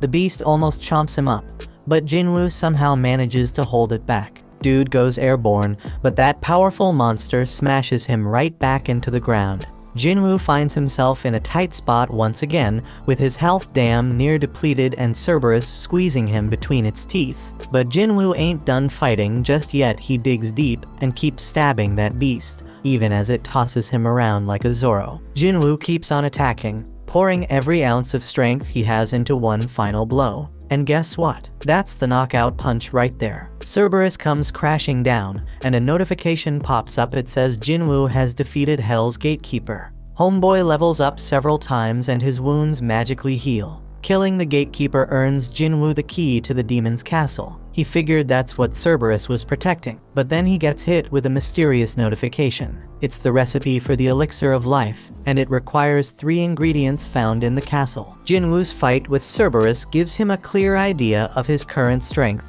and he realizes something. If he were to venture into the demon's castle right now, he'd be 6 feet under for sure. Jinwoo concludes that he can't do it just yet, but he makes a promise he gonna come back real soon. After that, Jinwoo heads over to see his mom and wonders if he can really cure her eternal sleep disease. He ain't got none of the 3 things he needs for the elixir of life, but at least he knows where to find them. But damn, trying to enter the castle at his current level would straight up lead to his death. That's why he's gotta level up and get stronger, no doubt. To help with that, Jinwoo decides to roll with Leo on the 19C rank raids he was talking about earlier. Jinwoo's got one condition though, and Leo's hella shocked when Jinwoo says they gotta do the raids just the 2 of them. No one else. But Leo says what the hell, because rank C gates require at least 8 team members to enter. But Jinwoo wants them to go with a hung strategy, so they gotta hire enough hunters to meet the quota. Leo's kinda hesitant because it could be risky as hell. But Jinwoo points out that if just the 2 of them can beat 19 raids, that's gonna be mad impressive. And it's all about impressing his old man. Leo agrees to go to hell and says he'll handle everything. In another spot, Chahee's getting her exercise on, running in circles, and taking a sec to gulp down some water and replenish her body's fluids. She ain't playing around because she knows someone's been creeping on her. So this dude named Yoon finally comes out of hiding and introduces himself. On the other side, Leo's dad tells Leo how shit's gone crazy since the gates showed up 10 years ago. The world's infrastructure can't even function no mo without the resources from them dungeons. Only the hunters can get those crucial resources, so they're hella important, and the Hunters Association keeps an eye on them. They oversee a lot of stuff, including managing the gates, but they are not the ones that benefit the most. The guilds are the ones raking in the dough from the dungeons, scooping up the vast majority of their vital resources.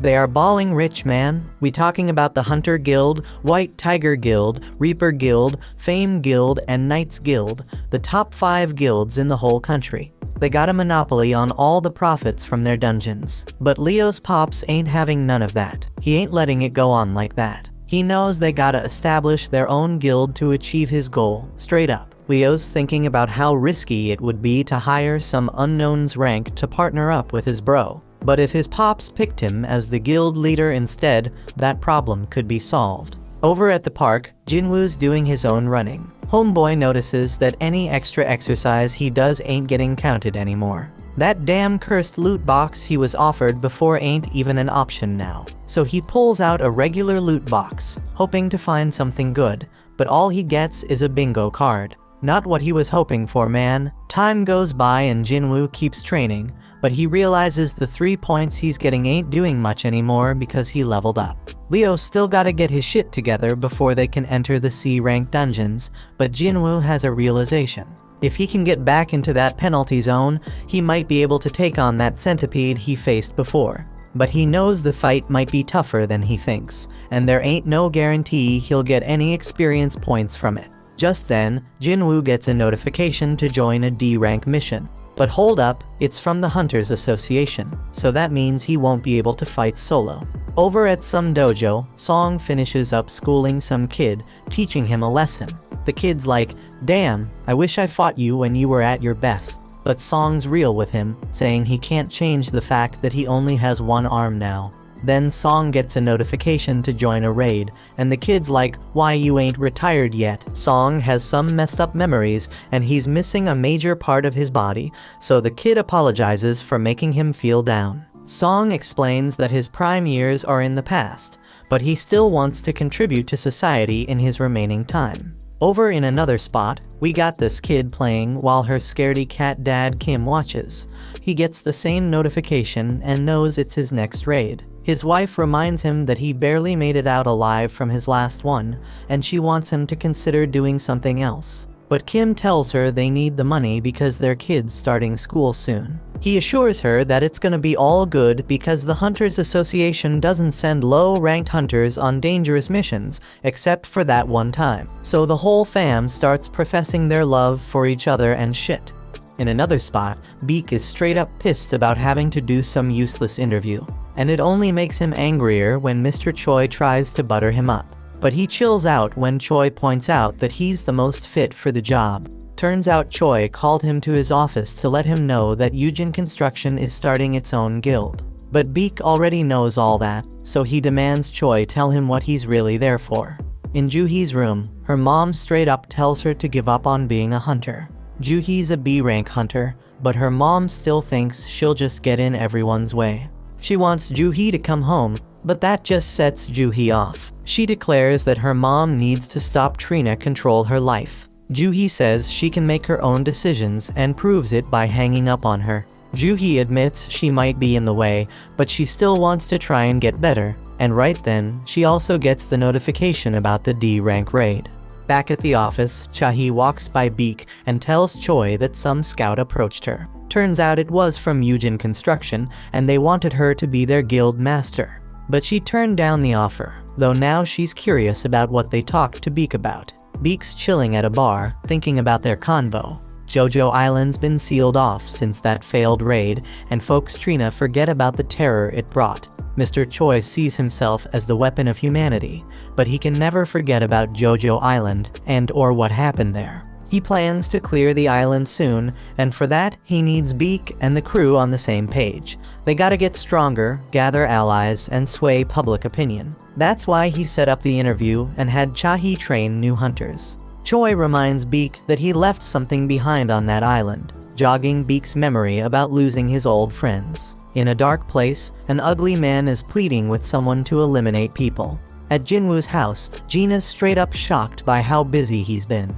The old Jinwoo used to need weeks to recover after each gate, so she's wondering if all his training is paying off. Jinwoo casually dips out on a mission without taking his gear, and she's worried because he's acting like it's just a regular trip to the sea. In another spot, Song's thinking about how he's a swordsman, but his awakened ability ain't got nothing to do with physical power. All them years he spent training in martial arts don't mean jack inside a dungeon. His magic focus powers make his sword useless against them magical beasts.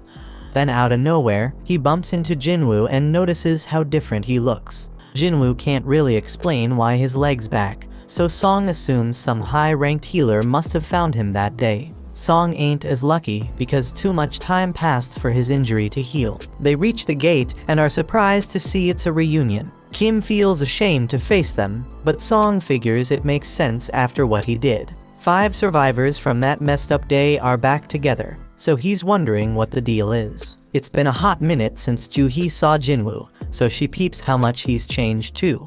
Right then, some sketchy dudes roll up and start checking out Juhee like they have a thing for her. But Kong's there too, and he shuts them down, telling them to chill. Turns out these peeps are prisoner substitute hunters. Straight up hunter convicts Trina reduced their sentences. Song can't believe they gotta fight alongside criminals, but the woman assures them they won't be a problem. They were understaffed and had no other choice. Just in case though, Kong's rolling with them. He is a B rank, so if things go south, he can handle the 3 C rank criminals with ease. Jinwoo tells Juhee not to come along, but she ain't having it. The criminals get set free, and even they wonder if this is a good idea. Kong shuts them up again and reminds them what'll happen if they act up. He introduces himself to the others and promises he'll handle the criminals. Jinwoo lets Song take charge of the raid, and he appreciates it. Song takes full responsibility for failing that day and gives props to Jinwoo for being the only reason they all made it out alive. He thanks Jinwoo on behalf of all the survivors, but Jinwoo doesn't need it. Kim ain't got no objections to Song leading them, and Kong's staring at Jinwoo for some reason. Everyone gets ready to enter the gate, and Song declares the raid officially started. Inside the dungeon, the prisoners straight up handle those goblins like monster. Song Chul wonders who the real beasts are and shows off his own power. They eventually wipe out the whole group of goblins, and Song's impressed with how much stronger Jinwoo's become. Even Juhee notices that Jinwoo ain't been hurt yet, and she hopes nobody ends up needing her healing skills. Song's still amazed because Jinwoo's aura is on a whole different level. Kong leads them forward, but they come across a fork in the path. The dungeon's been easier than they thought, so they figure it's cool to split up. It's gonna be riskier, but they'll clear the dungeon faster. Jinwoo can sense the boss is down the left path, but he keeps it to himself. Because he ain't been leveling up much from those weak-ass goblins, Jinwoo suggests his group take the left path. They split up, but Kong's giving Jinwoo some weird-ass look. Kim's group members are a bunch of cowards, and Kim decides they gotta apologize to Jinwoo for ditching him on their first raid. They know he probably won't accept the apology, but Kim's determined to try because he wants to keep being a hunter. Down the other path, the prisoners straight up wipe out another group of goblins with ease. Kong, being all weird, asks if they could do the same against humans, but they make it clear it wouldn't make a damn difference. Here's the backstory. Kong found out some dude's daughter got assaulted by 3 dudes. The poor girl ended up taking her own life, and this guy's furious because those 3 scumbags will be free in just a few years. To make matters worse, those assholes are hunters, and they get to join raids to reduce their sentences. That shit's unfair as hell because his daughter ain't never coming home. So the man brings 3 million yuan and offers it to Kong to take out those 3 prisoners. Kong's gone straight up bonkers now, and he spills the beans to the prisoners about what he's gonna tell the inspectors when he dips out of the dungeon. He's gonna say the prisoners got wiped out by a gang of 100 goblins. Kim keeps going down his path, but he's shocked when it connects to Kong's path, and he finds Kong massacring the prisoners. Kong starts telling the prisoners he's been told to make them suffer, but Kim interrupts his crazy ass. Cold-blooded Kong takes out the last prisoner and decides he's gotta change his plans as he starts making his way toward Kim. Jinwoo's thinking about how Kong saw him at the hospital, and he just hopes the dude doesn't remember him. Just then, they hear screams, and they rush over to find the dead prisoners. Turns out Kang got eliminated too, and Jinwoo's shocked when he sees Kim in bad shape. Juhee works her healing magic on him, but Song can tell this ain't the doings of no magical beast. The weapon used was too damn sharp, and whoever used it purposely avoided finishing him off multiple times. Kim's given up on surviving, but Jinwoo reminds him he's got a family. Jinwoo demands he stay alive, otherwise he won't be able to keep blaming him. Kim uses his last breath to apologize to Jinwoo, then he's gone. Right then, Kong tries to take out Juhee, but Jinwoo steps in and stops him. Kong's impressed by Jinwoo's speed, and Song realizes Kong's the one behind this whole massacre. Song's shocked because Kong's part of the Hunters Association, but Kong just wants to spill his plan. Instead of blaming the goblins, Kong's gonna say the prisoners wiped out all the other hunters. He'll claim they tried to take him out, but failed, which is why he's the lone survivor. Song holds Jinwoo back because he doesn't think he can take on Kong. Instead, Song Chul steps up to fight him, even though he knows Kong's a B rank, a whole level above him. Juhee buffs Song up with strength, and he tries to use his sword skills to take Kong down. But damn, Kong manages to dodge every damn hit, and he gives props to Song Chul for knowing his shit. Jinwoo analyzes the situation and realizes Song Chul's holding his own, but he ain't fast enough to win. Kong lands a brutal blow, but gets annoyed when Juhee quickly heals Song. Kong decides he's gonna take out Juhee first, but Song steps in and stops his ass. Kong underestimated the old man, so Song lets him know he's trained as rank hunters before. His blade may be outmatched, but Kong points out that Song's power has its damn limits. Ain't no chance a mage type like him can beat an assassin type, so Kong brings him near death. Juhee's too scared to heal him, and Kong gets ready to finish off Song for good. But Song Chul pulls out his fire ability. But damn, Kong's too damn quick. He realizes Song Cheol used his sword to make him drop his guard against magic. Song Cheol was waiting for Kong to try and end his life, then bam! He hits him with a surprise fire blast. Kong sees through the plan though, and now Song Cheol's paying with his life. But wait a damn minute. Jinwoo finally steps in to put an end to the fight. Kong demands to know who the hell he is, and Jinwoo straight up says he's just an E-rank hunter. Kong doesn't believe him because he'd need some next level reaction speed to stop the attack he just used on Song. Kong can tell Jinwoo's hiding his power and figures he had a second awakening. The others are shaken, and Kong suddenly remembers Jinwoo from the hospital. The mana reader only read 10 back then, so Kong thinks this second awakening must have happened after that. This shit doesn't add up. It doesn't explain why Jinwoo was able to survive the double dungeon. But Kong doesn't give a damn, he's ready to take out Jinwoo. Jinwoo wants answers, so Kong says he is just dishing out justice by taking out the prisoners. But Jinwoo doesn't give a damn about them, but he wants to know why he eliminated Kim and Kang. He points out that Kong could have done it quickly and easily, but he didn't. Kong seemed to enjoy torturing and playing with them. Flashback to when Kong talked to the father, and he explains how he's been getting big offers from the top guilds. But he chooses to work for peanuts in the Hunter Association. Why? Because he finds killing people way more fun than killing beasts. A straight-up fight goes down between Kong and Jinwoo, and the two onlookers are blown away by their insane speed. Kong can tell they have similar builds, but he figures he's got way more experience fighting high-ranked opponents. He uses that experience to gain control of the fight, but he's shocked when Jinwoo asks him to tone down the bloodlust. But it's too damn late because Jinwoo's system is taking notice. The system, just like last time, tells Jinwoo that there are peeps present looking to take him out. Once again, Jinwoo gets a quest to eliminate his opponents. Jinwoo gets engulfed in some dark power, and Kong's confused because he thought he'd have the upper hand in this fight. But damn, Jinwoo straight up attacks, and Kong's shocked when he realizes he's been poisoned. They keep throwing down, but Kong's got something special to show Jinwoo too. He straight up disappears. He explains it's a stealth skill, making him invisible to sight, sound, and even smell. Only a few hunters can get their hands on that skill, and nobody knows he's got it.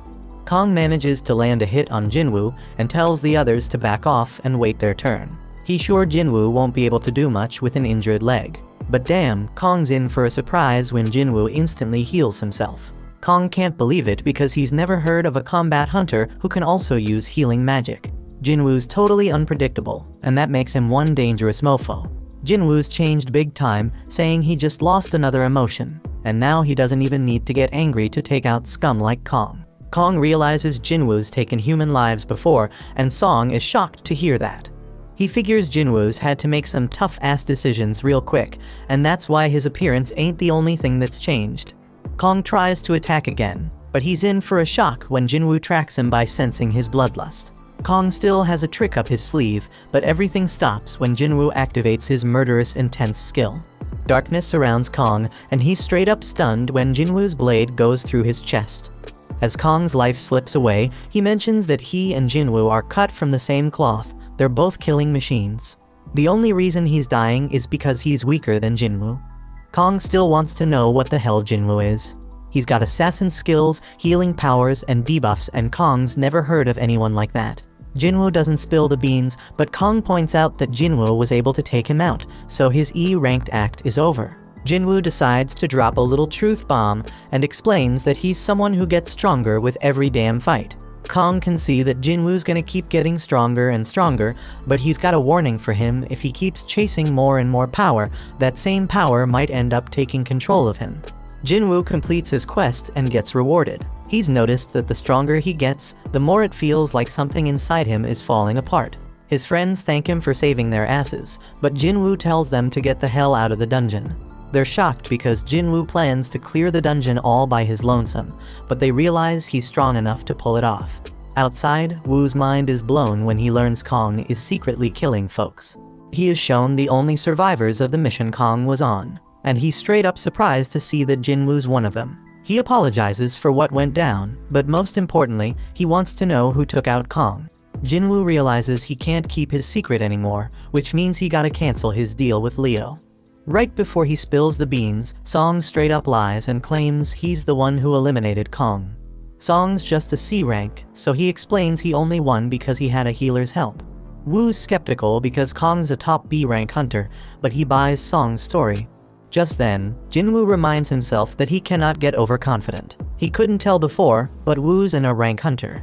Jinwoo can sense his crazy-ass power now, and he knows he doesn't stand a chance against this dude in a fight with his current strength. Song determines that Jinwoo has a good reason for keeping a secret, so he tells Jinwoo that this is just him paying him back for what happened in the Devil Dungeon.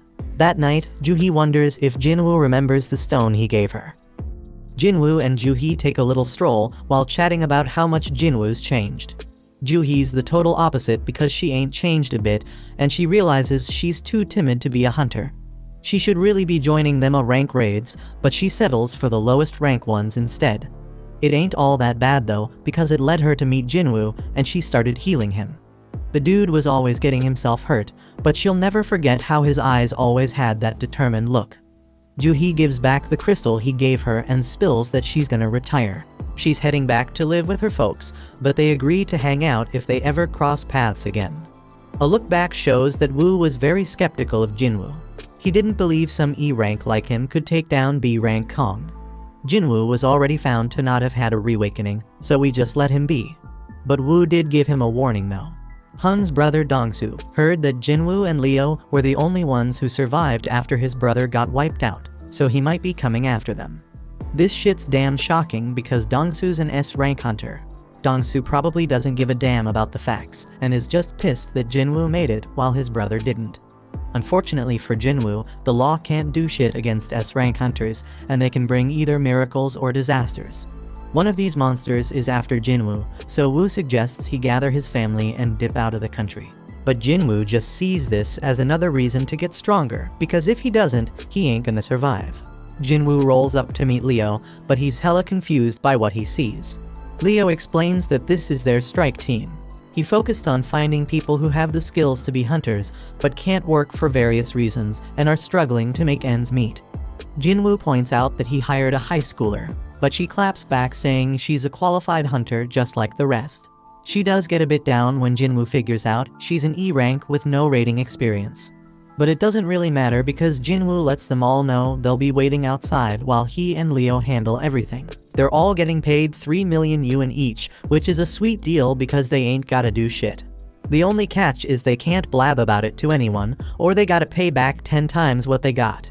Jinwoo got a stealth rune for taking down Kong, and he used it to learn stealth skills. Leo's all set to go, and Jinwoo's shocked to see he's rocking even more crazy expensive armor. Jinwoo straight up schools Leo on how dumb it is to rock that armor and demands he ditch it. But Jinwoo lets him keep the helmet at least, and they step into the portal. The other hunters think they're straight up insane for hitting up a C rank dungeon on their own, but they don't give a damn because the contract's already sealed. Jinwoo's sis wonders where her friend Songyi is, and turns out she's the high schooler on Jinwoo's strike team.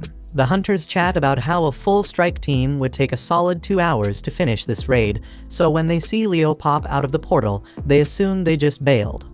But they're in for a shock because the damn gate closes right after they step out, meaning they cleared the dungeon. The hunters can't believe their eyes, but Jinwoo tells them to hustle because he's ready for another portal. Their goal is to hit up 3 raids in a single day, but the hunters are still dumbfounded they even finished one. In another raid, Jinwoo straight up wrecks a bunch of goblins, while Leo wraps up the mining. Jinwoo mops up the goblins and levels up. The next raid's a success too, and Jinwoo levels up even more. Days go by, and the two keep clearing dungeons on their own. They start facing tougher and tougher monsters, but Leo can see Jinwoo's getting hella stronger too. Jinwoo's stealth skill is hella handy, and his dash skill levels up. He gains a couple more skills and finds out they're straight up powerful when he uses them on a wolf. Jinwoo's got a bunch of new skills now, but his mana ain't enough to use them for long. He chugs a potion for that and decides he's gonna focus on boosting his intellectual abilities moving forward. He also decides against heading back to the demon castle right now, because he considers himself somewhere between a B rank and a rank hunter. Just then, the system reveals that he has reached the required level for a job change quest. Somewhere else, the boss of another guild named On gets word that there's a strike team splurging double the market rate to snag some C-rank gates. Their leader's this rich kid Leo, but their team seems like a random mix. On recognizes the name Jinwoo from the double dungeon incident, and he gets this feeling that something interesting is going down. Meanwhile, Jinwoo and Leo come out another portal victorious. Jinwoo wonders if Song has some eye problem, but she says it's nothing. Back with On, his assistant is straight up shocked when he hears On thinking that Jinwoo's had a reawakening. Jinwoo managed to survive 3 major disasters, and every time, there was a damn high body count, but he always made it out alive.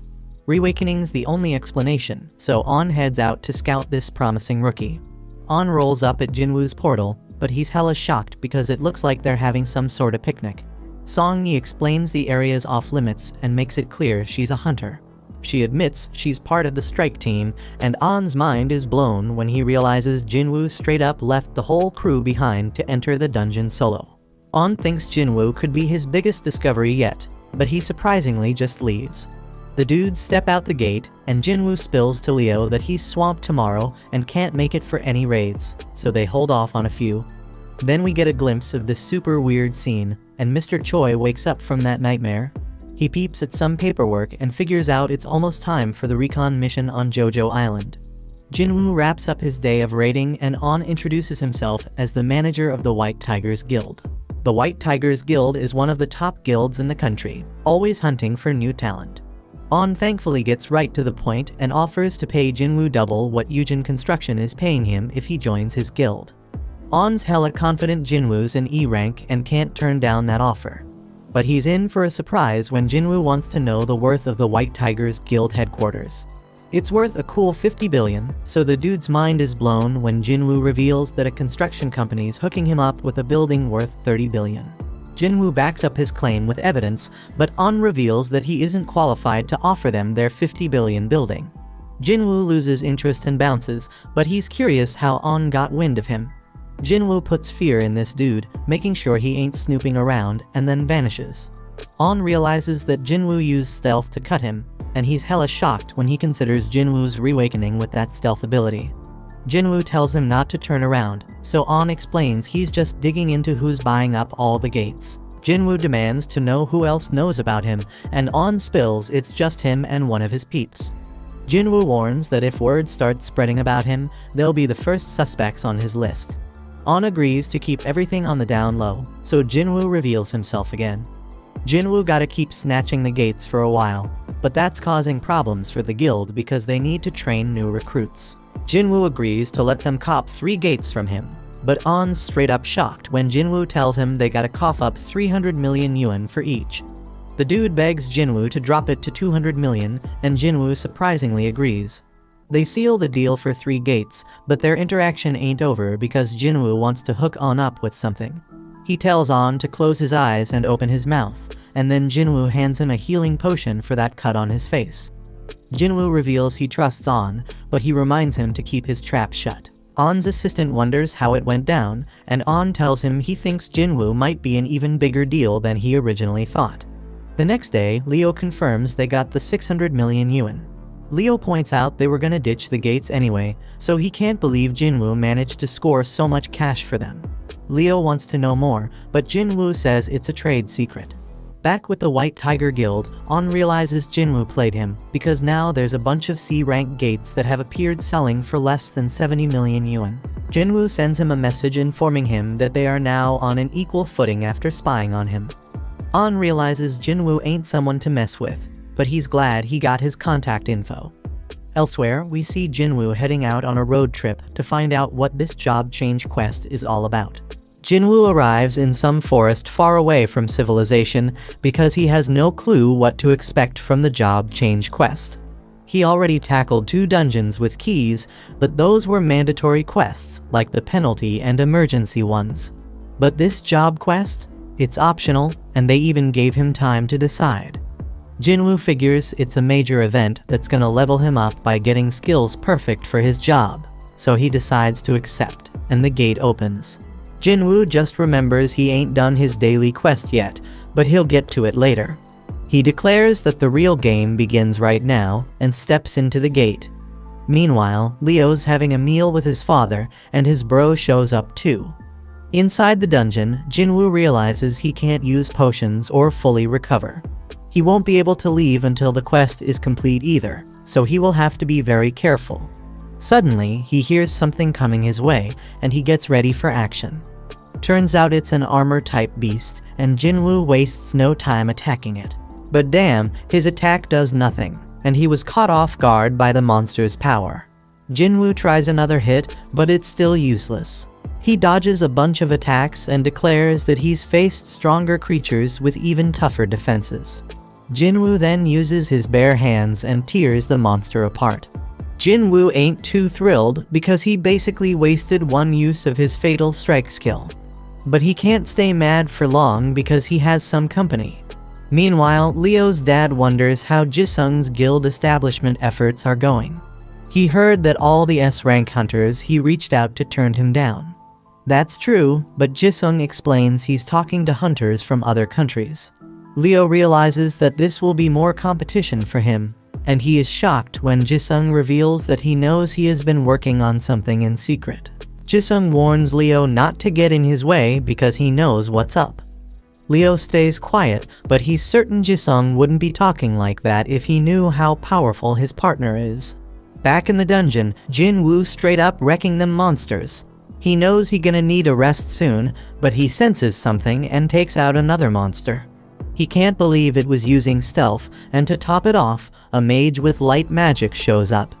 It's all kinda strange because Jinwoo feels like he's reliving his old battles with the first monster's armor and these monsters' skills. The quest turned out way tougher than he expected, but he ain't one to back down. He analyzes the situation on the go, and figures out what it takes to beat each enemy. The armored one needs serious strength to take damage, the stealthy one needs mad perception to be detected, and the mage gotta be countered with intellect. But Jinwoo ain't boosted that stat much. His fatigue's building up fast, so he knows he gotta end this fight soon. Elsewhere, Mr. Choi meets up with the other hunters because they are ready to head to Jojo Island. Back in the dungeon, Jinwoo manages to take down the monsters.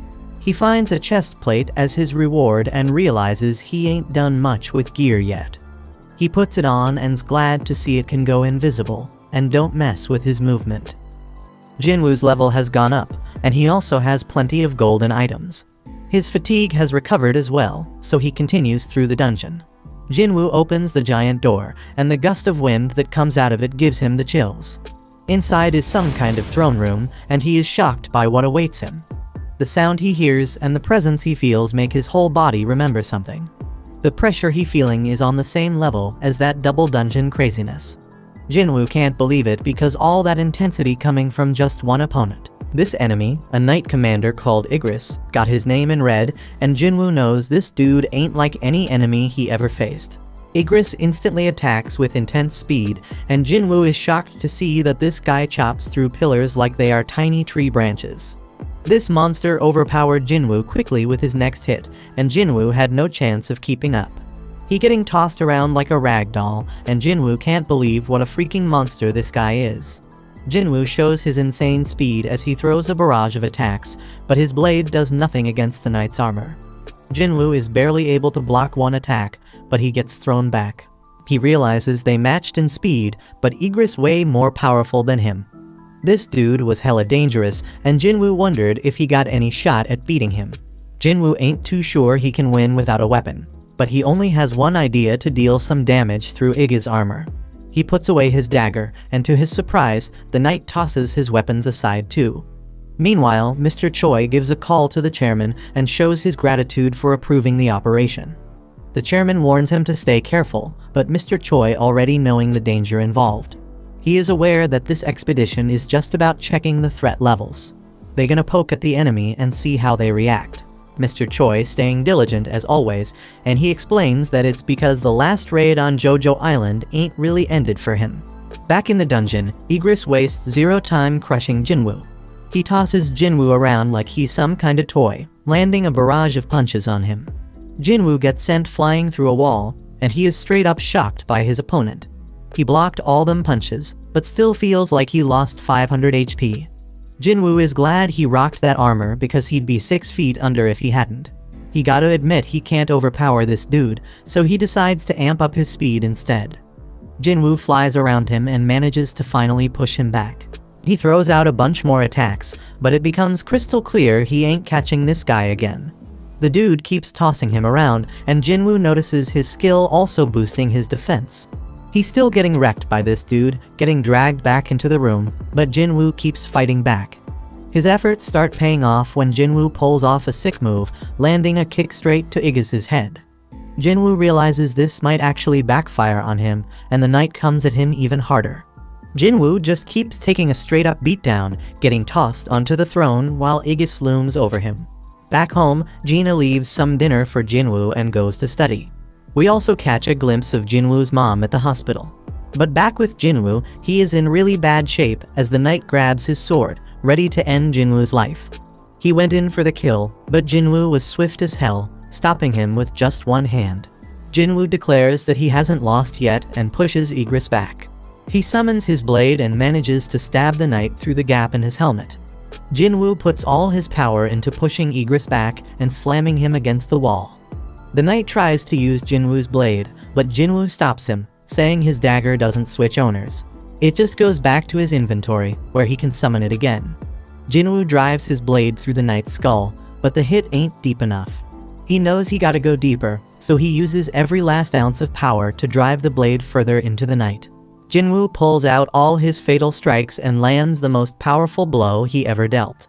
The knight has gone completely limp. Jinwoo takes out his blade, and a notification pops up saying he won the fight. Jinwoo realizes there's a huge gap between them in every category, and he knows his win was a straight-up fluke. If he made just one mistake, he'd be 6 feet under. Jinwoo then gets 4 rewards. One of them is 15 million gold, and another is the S-rank helmet Aegis wore. The Demon's Castle key was S-rank, but Jinwoo never had gear this top-notch before. Amazingly, the helmet boosts his stats and reduces damage by 15%. Jinwoo also gets a rune stone for a skill called the Ruler's Hand. The final reward is an instant teleportation stone. Can't stash it in his inventory, so he's wondering why he getting it now. It doesn't make sense to get it after clearing the dungeon, so Jinwoo is wondering if the job change quest ain't actually over yet. Just then, Jinwoo was straight up shocked when a bunch of portals opened up. A notification pops up, revealing that the job change quest actually starting right now. Jinwoo was told to survive as long as possible to rack up advancement points. He gotta earn them points to move up in class, but Jinwoo ain't got a clue what that means.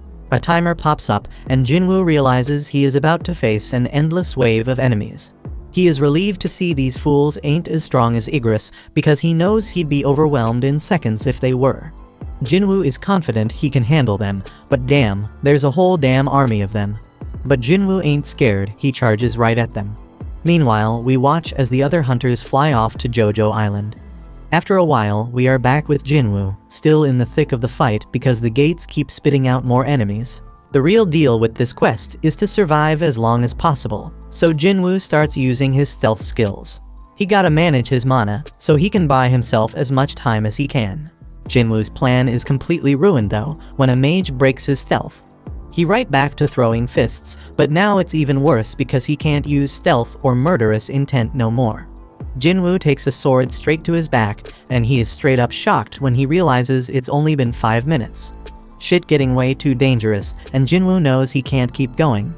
He hates to do it, but he decides to teleport out of the dungeon.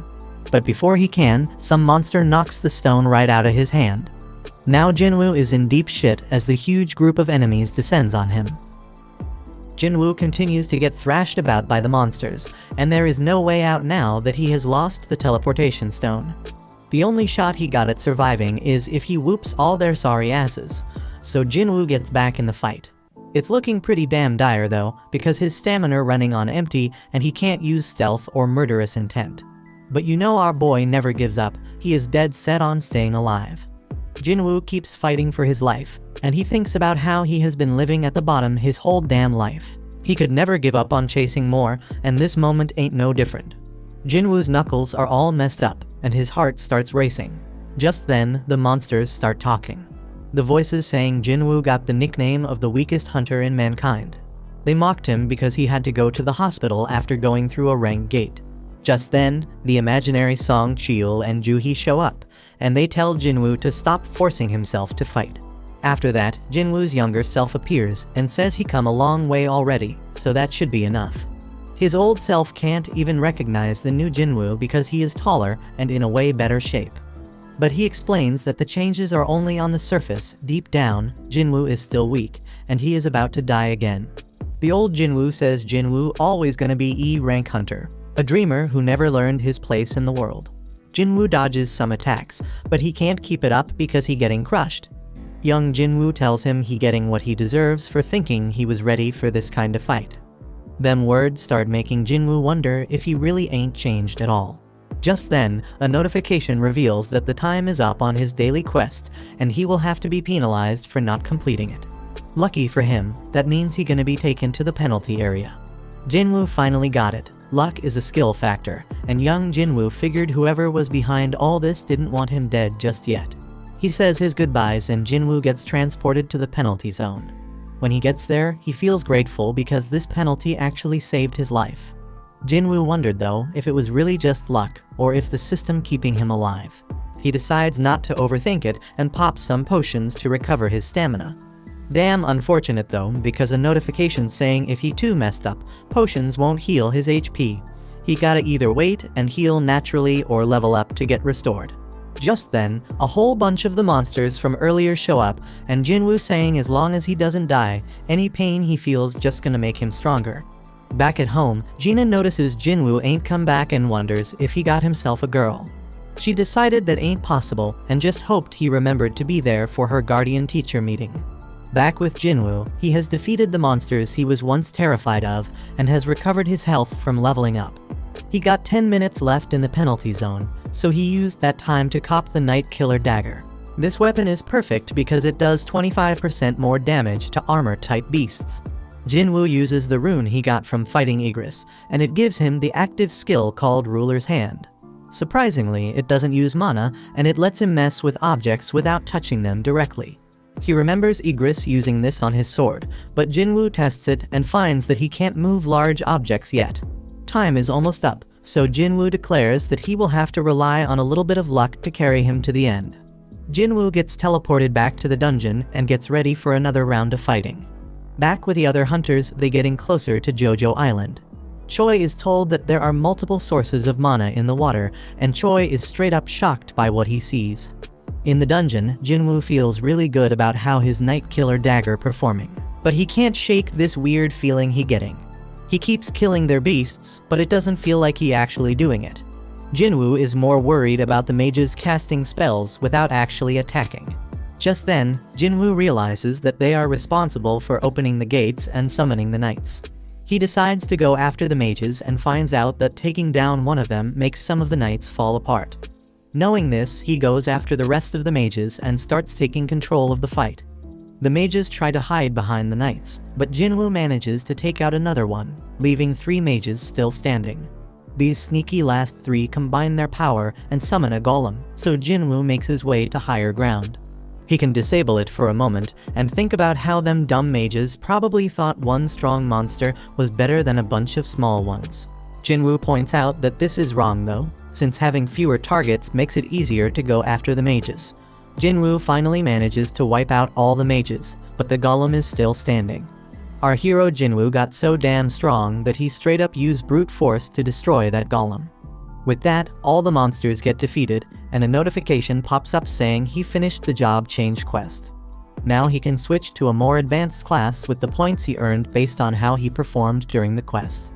But turns out he doesn't get to choose because more notifications start popping up with a bunch of messages. They talk about whatever path the player takes. It is full of dead bodies and the smell of blood. They say the player craves immense power and makes their own damn way without relying on others.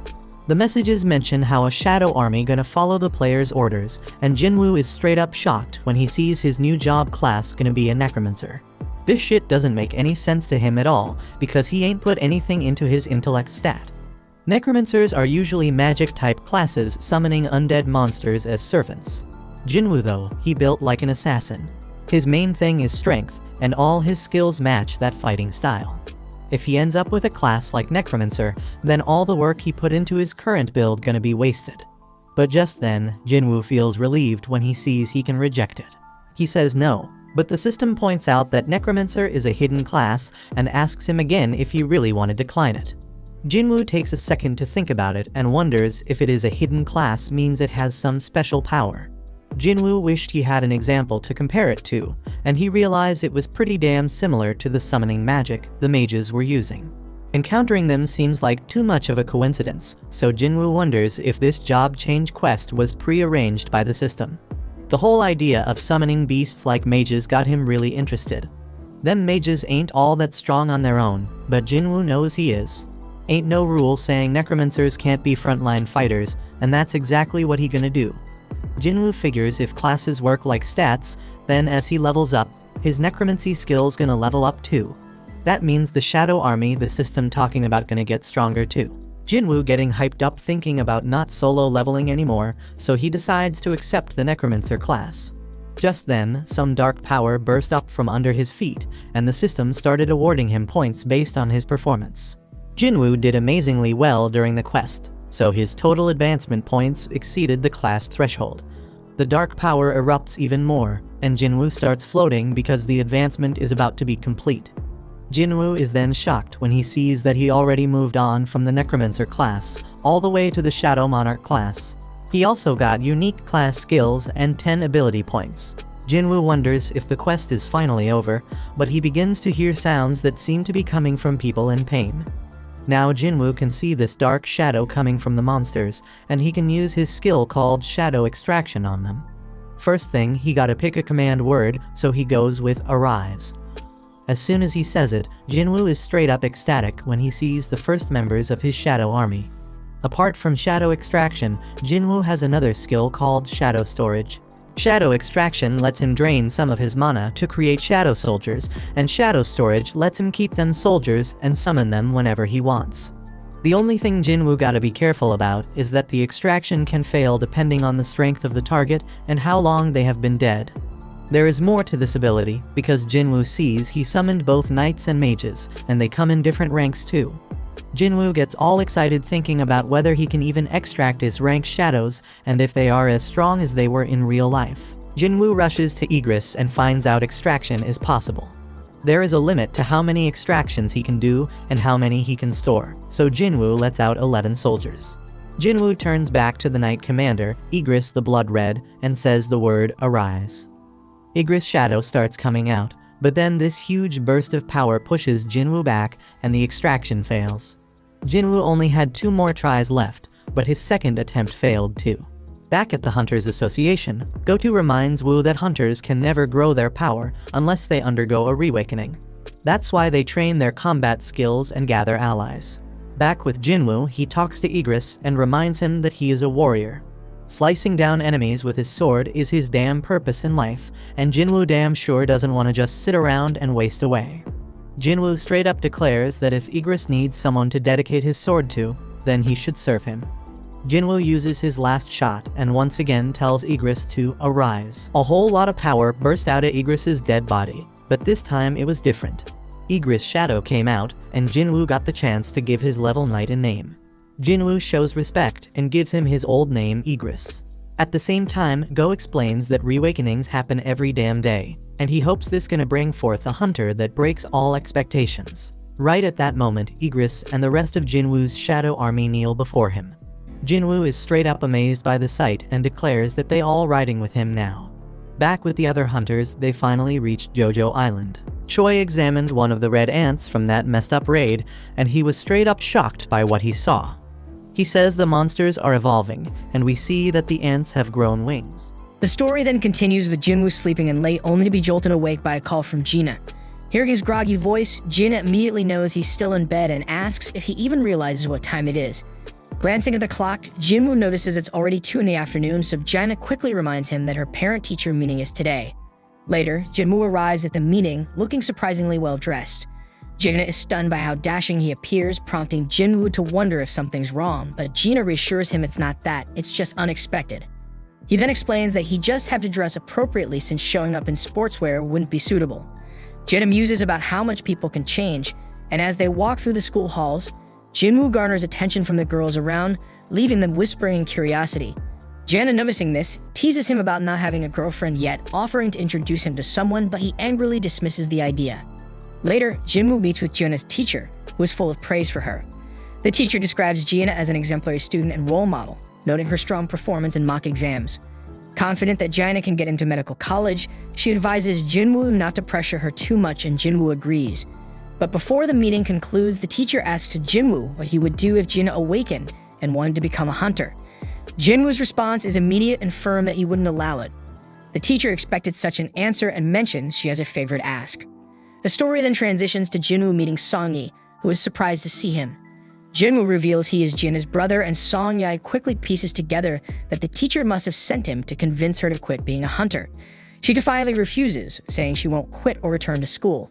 Jinwoo points out that as an E-rank hunter, she won't have many opportunities to earn money. And while she may have made good money as part of his assault team, that was an exception. Song-yi frustratedly tells him to leave if all he plans to do is lecture her. And she even throws his rank back at him, reminding him he's also E-rank. Jinwoo then calmly states that he's not here to lecture or convince her to quit. Instead, he asks her to follow him. Elsewhere, Jinchul greets Dong-soo upon his arrival in Japan, surprising Dong-soo with a personal reception.